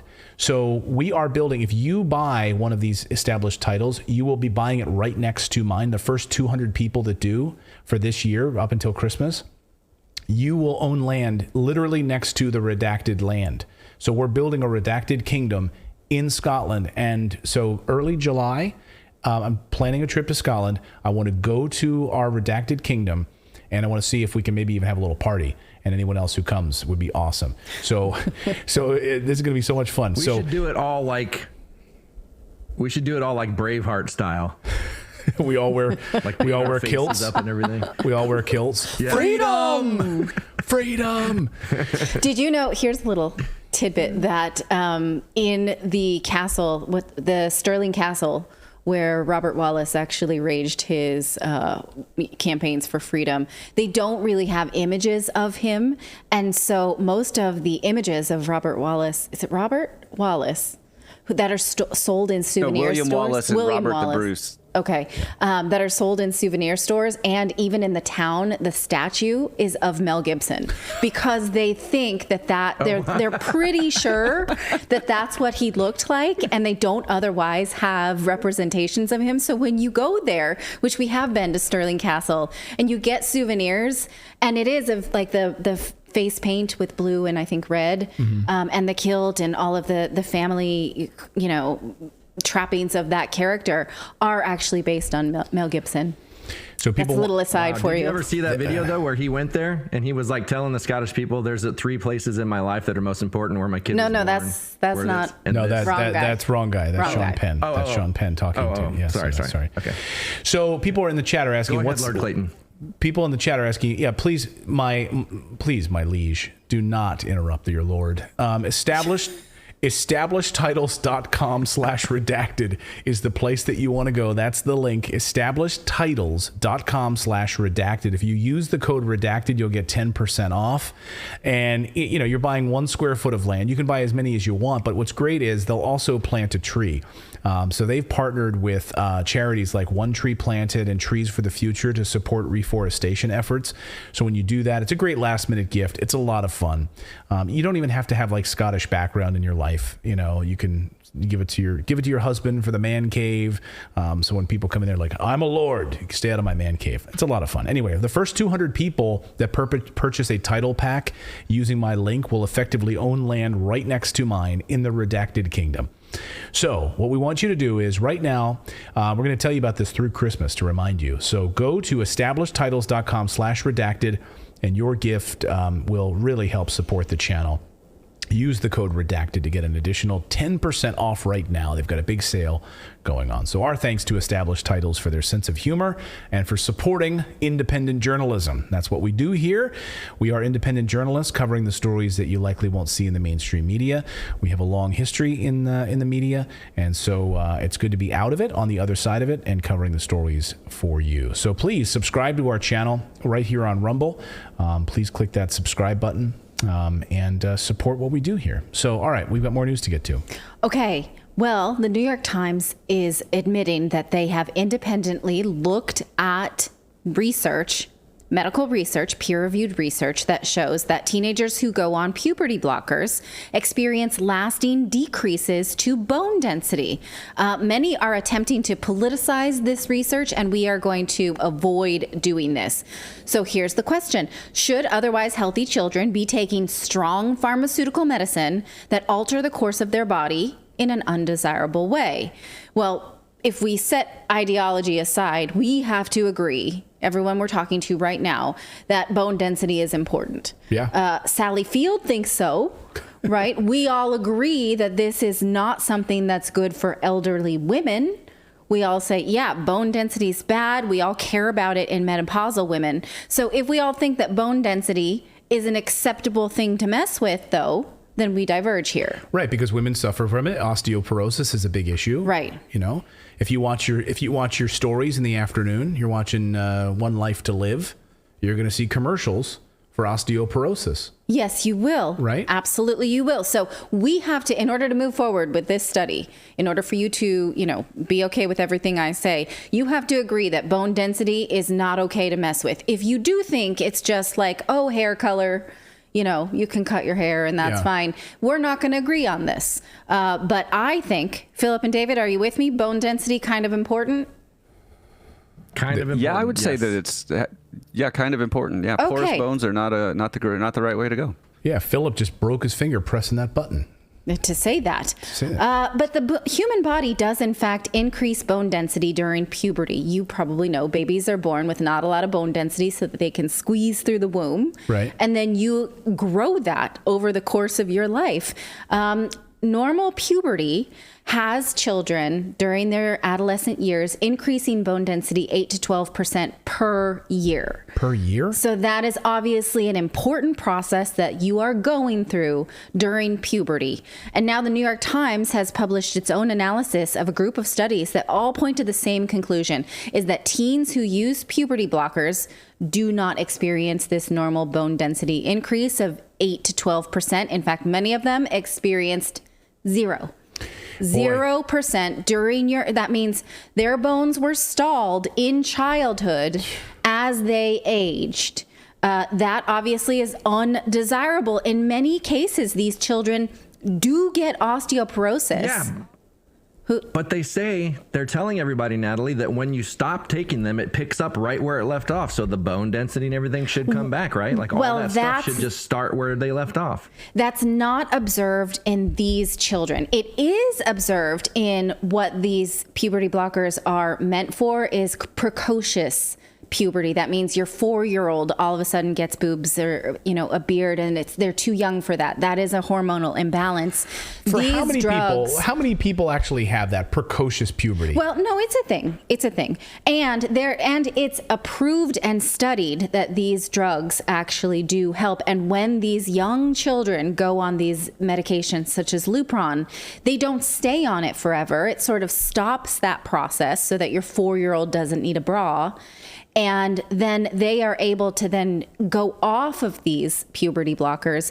And when they go off and then they hit their tweens and teens, they do actually start building bone density. So for the kid who is like, gets a beard when he's 4 years old. Which, is a thing. Don't say it like that. I'm not. I'm just picturing like my little boy with a beard at 4 years old. That would be the situation where you would use these puberty blockers. Absolutely. And it is approved by the FDA for that. It is also approved for cancer treatment because sometimes cancer treatments can alter normal hormonal puberty. And so, or puberty can make it worse because for whatever reason. So it is also used to treat people who have puberty problems because they have cancer. But what we're talking about here is children who don't have pathology. They're otherwise very healthy. We're giving them this medicine because of their ideology, and it hurts them. It means that they cannot progress their body in a way, they can't strengthen themselves for adulthood the way that they should. And then we have now teenagers between the ages of like 18 and 25 with osteoporosis.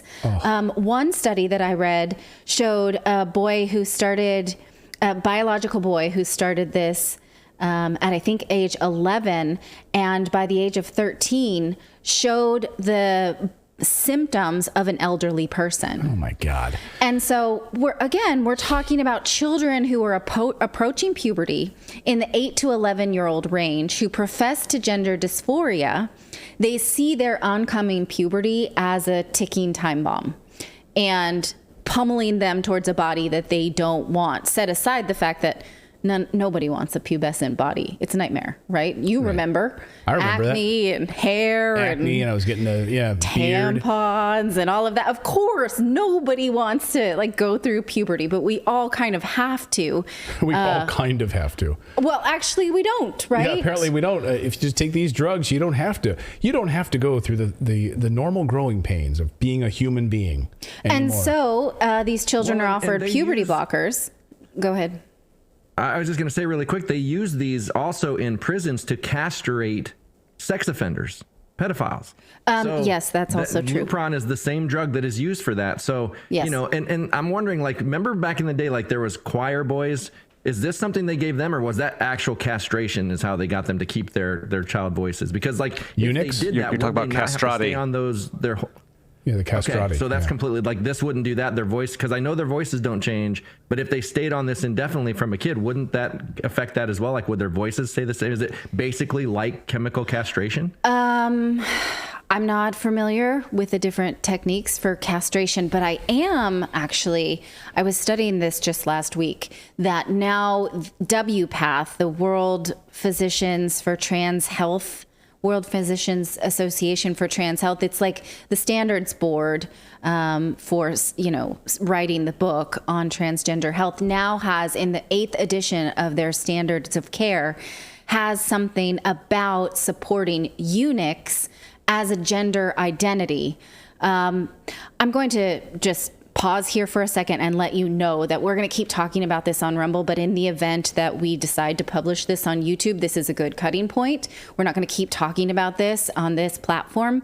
So if you're watching this later, you're going to have to find it on Rumble. But I do want to tell you about eunuchs as a gender identity, because there is apparently there was a panel at WPATH this year in September where experts are saying that we need to support eunuch as a gender identity, because they're saying it was one of the earliest gender identities.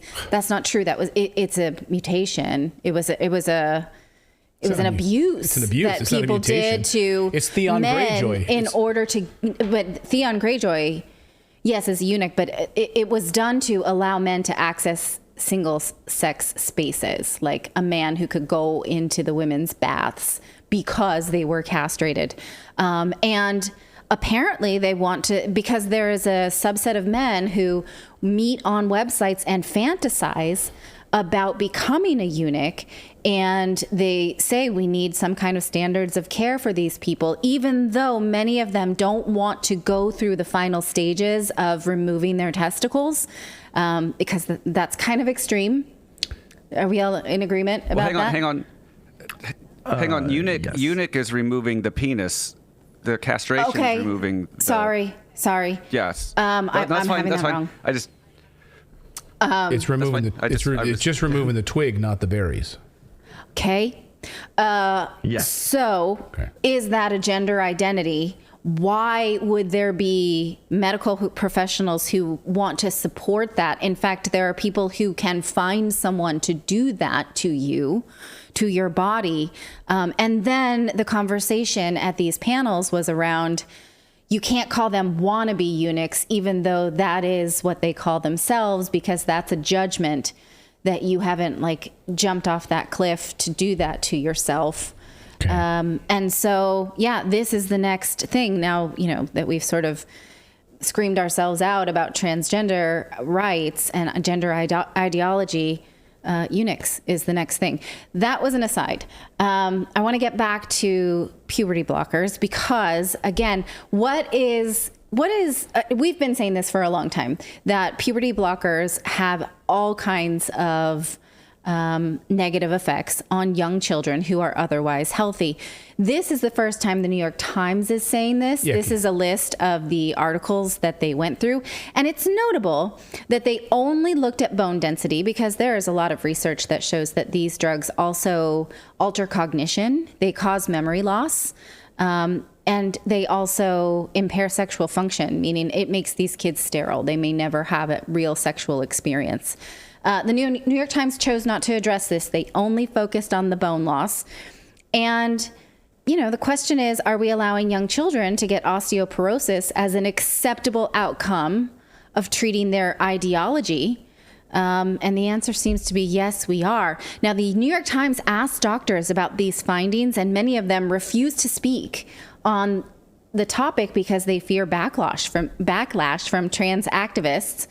And they would just rather not admit, which is so interesting, because you're a doctor, you want to speak out about things that are harming people, but you're like, I can't take the heat, basically. Yeah, they're worried about their office being shut down or being, ripped apart online or deplatformed or something else. Yeah. So, it's amazing. I can't even imagine that the New York Times did this story, because imagine this story in the newsroom when this reporter or this medical reporter is like, hey, here's all this research. I'm doing this story on this, and goes into a meeting.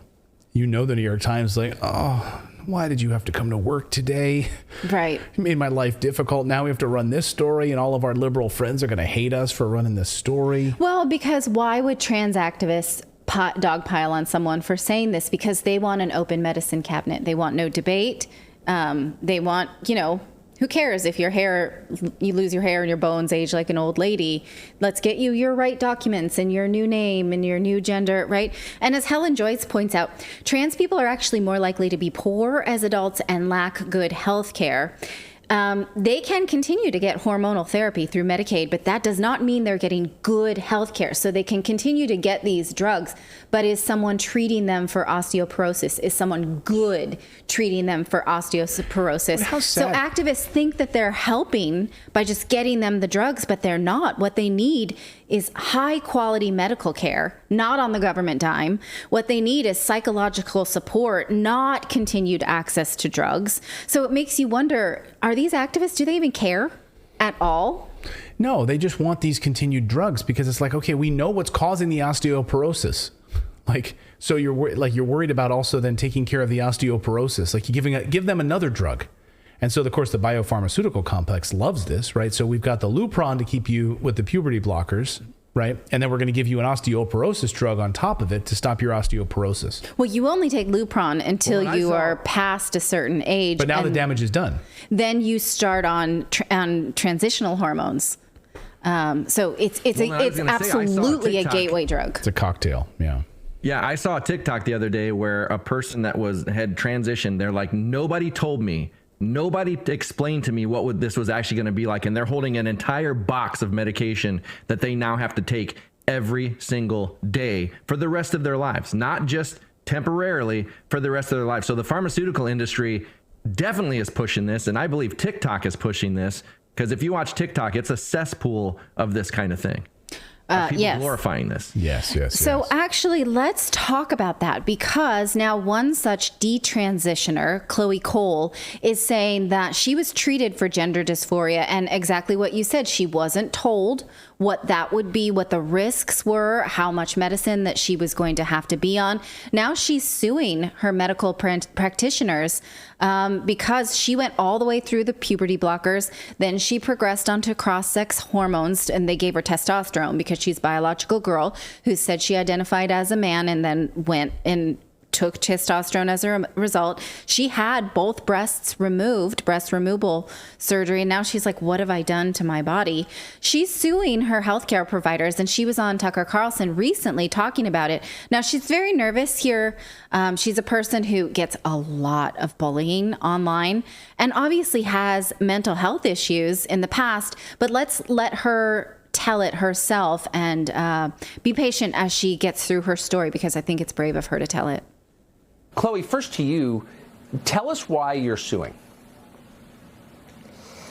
It's a medical malpractice case. I want to hold the adults who put me in harm's way accountable because, I mean, what happened to me is horrible, but it's also, it didn't only happen to me. That's the worst part. It's happening to children all over the U.S., all over the West, and it's spreading all over the world. And yes. I want to be able to create a precedent for other people who have been in my situation to find justice themselves. How old were you when you were told by a doctor that you could become a different sex? I was 12. You were 12 years old. And did you, I mean, I assume at 12 you believe what a doctor tells you. And my parents trusted them as well. My parents, they started referring, I was 12 years old when I first expressed to them that I had distress with my gender, with being female, and that I wanted to transition to male. And they were concerned, and they wanted what was best for me, but they weren't really sure what to do with me, so they sought professional help. And from then on, I was basically affirmed in my gender identity without any questioning from any medical professionals, and they push transitioning as the way to treat gender dysphoria. It's so upsetting. It's hard even to ask you questions, but I'll ask you one more. They committed surgery on you. Yes. When I was 15 years old, I had a double mastectomy. They removed both of my breasts, and I will never have them back. I will, as an adult, I never will be able to breastfeed whatever children I will have. I don't even know if, because I was put on puberty blockers and testosterone at only 13 years old, I don't know if I'll even be able to conceive a child naturally. How do you feel about that now? Because I made an adult decision as a child. It's unbelievable this could happen in America. How old are you now, and how do you feel about what they did to you? I'm 18 years old now, and quite frankly, I am devastated with what has happened to me. It's been very hard to cope with the loss of my breasts, and it's affected other areas of my health as well. I'm really not sure about the overall picture of my reproductive health, and the treatments have made me very, very sickly, actually. Harmeeda, just in 10 seconds, how can this be legal? Well, Tucker, the Center for American Liberty, which is representing Chloe here, believes it is illegal. Our website at libertycenter.org has the letter, very detailed letter that details all of the medical symptoms that Chloe has and the medical malpractice and, frankly, mutilation that was perpetrated by these medical professionals. We intend to stop it, and we want to hear from other people who have had these problems as well. We intend to shut these barbaric and unnatural practices down. It's just heartbreaking, and to think, I mean, I got chills, and she's like, you want to cry. Yeah. Like a 12-year-old girl, I think what was so poignant when she said, I made an adult decision as a child. Yes. And somebody in chat was asking that I want to cover real quick. They were asking, how does she have the ability to sue? Because when you go to talk to somebody about a surgery or any kind of medical, you're supposed to be informed of every risk. That she was not informed of any of the risks or any of the things that went with that at least that from what she's saying. In fact, she would have the ability to sue in that case.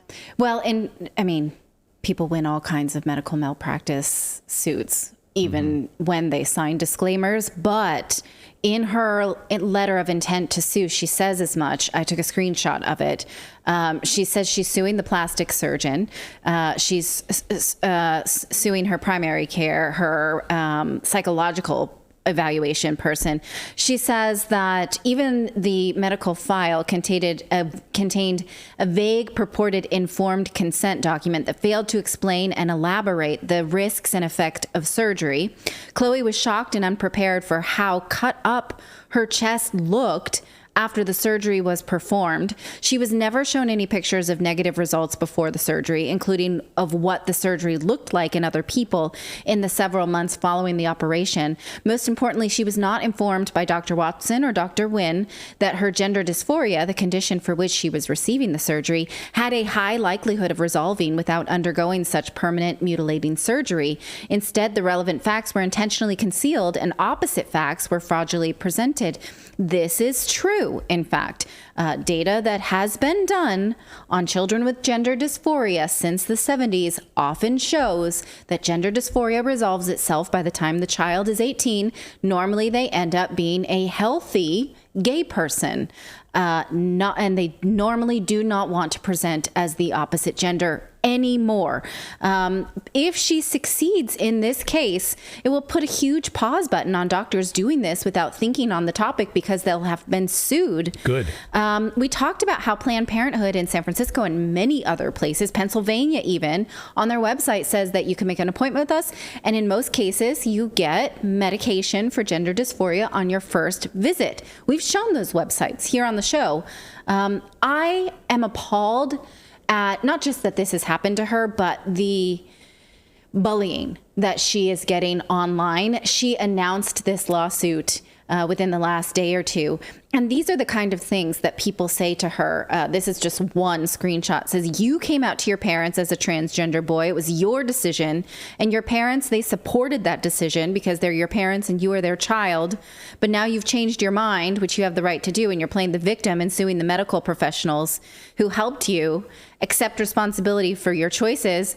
I want to put a hex on that lady because that is incredibly insensitive. They were a child. She was a child who was saying, I mean, I told my parents that I had bulimia because I just thought it was a cool thing to say. Like, what if they had said, you have bulimia? Cool. Let's give you stuff to throw up then, right? That's what you do. Like, you do. Well, and also, that's you have not a ton a of point. Propaganda out there right now. Right. And you have a ton of propaganda out there right now telling people, parents, because you're wondering, well, why didn't the parents make the decision? Well, parents are hearing all the time that if they don't support their kids doing this, they're going to commit suicide. Or their kids will be taken away from them because she was in California. Right. And in California, it's a sanctuary state now. So if you don't support transition, then you're being accused of conversion therapy, that you're trying to convert them away from the gender that they are presenting to you. And so you can lose that child. This is a case that it will be filed in February. And I think her name is Dylan, the lawyer. She has brought other cases that I think are super interesting. For instance, a mother whose child transitioned names and genders in school, and the school kept it from her. She's also representing that mother because she's like, I didn't even have a chance to be supportive. You just changed who my child was, and your whole school colluded to keep it from me because you thought, what? I didn't react at all.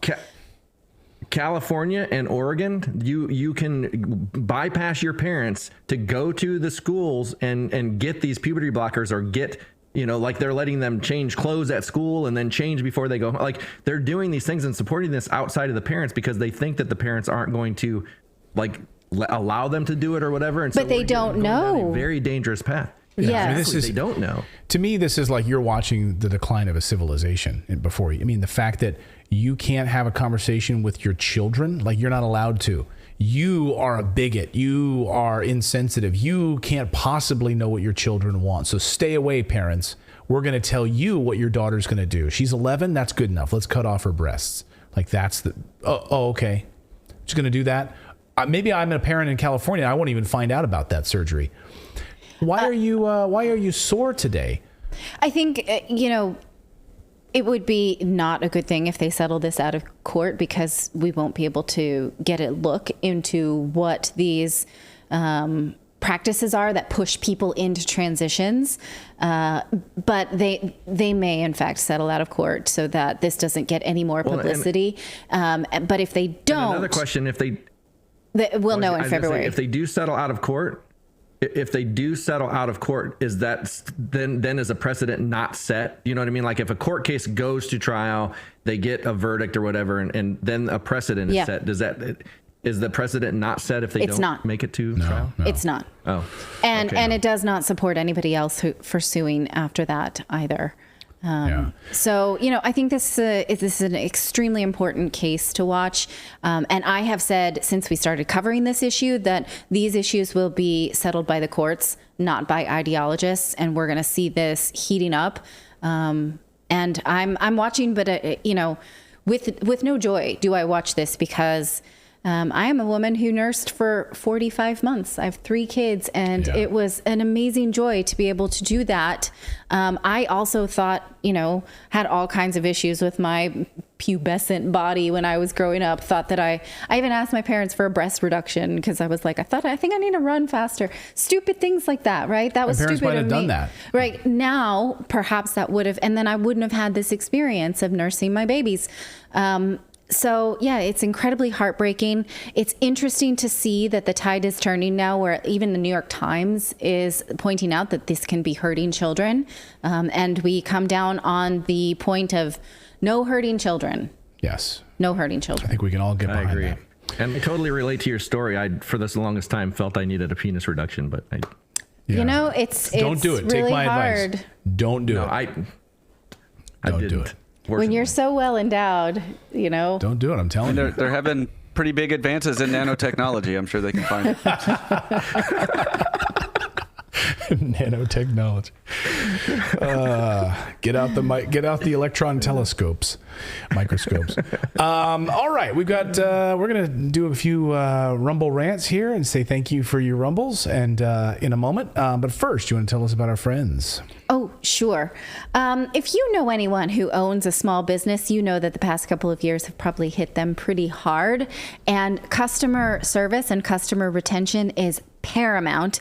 From supply chain issues to increased demand on top of everything else that business owners have to manage, the businesses who thrive right now are the ones who are forward thinking and allow customers to just ask them a question without the drudgery of having to call, find a phone number, get someone on the phone. This just happened to me the other day. I was trying to book tickets to a Christmas market, and they had really strict rules around this Christmas market. You can only go on the shuttle at these times. You only got 2 hours in, and I didn't understand it because it's in Germany and I don't speak German. And I was able to just get a customer service agent through text support and get my answers in English. And it saved the day, because if I had to get somebody on the phone, that was going to set me over the edge. And I live pretty close to the edge already. From healthcare providers to plumbers, over 100,000 businesses are texting with their customers now through Podium. Podium is a great tool to give businesses the advantage to compete with the convenience offered by bigger businesses or huge companies like Amazon. For instance, my little Christmas market, right? They're not an Amazon. They can't just build out a whole platform, but a smaller company can use Podium and start texting with their customers. Customers love the convenience, and businesses love the results. One car dealer even sold a truck that was $50,000 in just 4 text messages. So see how Podium can grow your business. Watch a demo today at podium.com/redacted. That's podium.com/redacted. Podium, let's grow. So Yamo in our chat here, in our Rumble chat, says, Christmas market, what's that? And I didn't know what a Christmas market was either, but they have them all over Europe, and especially in in places like in Germany, the Alps, and like in Switzerland and places, and they're beautiful. And you go and you get your mulled wine, like a hot or a mulled big wine, hot chocolate, or a big hot chocolate or something, and then you walk around. There's all these little Christmas stores, like little booths, and people are selling like hats, like and boutique-y stuff, and like ornaments and chocolate, and there's delicious food, street food, and I love a good Christmas market. Yeah, so it's mulled wine sounds disgusting if you have to eat it. What the hell is that? No, it's not. You said eat mold, your M-U-L-L-E-D, not M-O-L-D. Yeah, mold, M-U-L-L-E-D. Mull. Well, regardless, he said you have to eat it. I think you don't eat it. Oh. I think your reduction surgery got reduced something else. Those nanobots got to your brain. Right. No, mulled wine. I never have it. It's like what is it? Like a cranberry? It's like a wine that you stew in a pot with some fruits and herbs. It's almost like a reverse sangria, I guess. Yeah. Gotcha. It's a warm. It's like a warm sangria or something. Sure. Yeah. Mulled wine. Yes. Do we have any mullet wine? No, it's not mullet wine. Although I'm getting close. No, that's Boone's Farm. Boone's Farm. Although my hair's getting pretty long. Should I get a haircut, or should I just like grow it out? Should I grow it out like Sam Bankman-Fried style? You can't. You're not capable of that. Yeah, I think you should just let it all grow out and do like Viva Frey or whatever that guy's name is. That other. Oh, I like that guy. Just let it grow out. Beard. Yeah. Okay. Then you can put it up in like a man bun sometimes. I think the term now is top knot. Top knot. Top knot. Lord Claymore with your top knot. You can get that Jack Dorsey look going for you. I think you can pull that off. Yeah. Mountain Man. All right. Do we have any Rumble rants that we wanted to feature? We do not. Okay. Oh, okay. Well, I want to tell you about where you can subscribe to our channel, our newsletter. We have a daily newsletter. If you go to redacted.inc, you can subscribe and become you can get our newsletter daily. And I should also mention, now redacted.inc is the main place to go, but we do have a store. We launched our new store. It is official. So if you come over to redactedstore.com, that's redactedstore.com, redactedstore.com, you can get to see all of our new wares. You can support independent journalism. We've got our new mugs. We've got our new tumblers, stainless steel tumblers. The new Redacted hats are out. The new Redacted mugs are out. The polos and our hoodies, plus our rugged vintage hat, which is one of my favorites. Mine is, since it's new, I've just ordered mine, and it should be here very, very shortly. I'm very excited about that. This is what I'm getting my whole family this year. Okay. So my kids, everything. Like they're Miles is going to have that reaction like when you asked him to call him Lord. Yeah. Thanks. No, he'll love it. He loves a good hoodie. So he will love this. But yeah, but he's not going to love the fact that I got him a mug. So, because he doesn't drink coffee.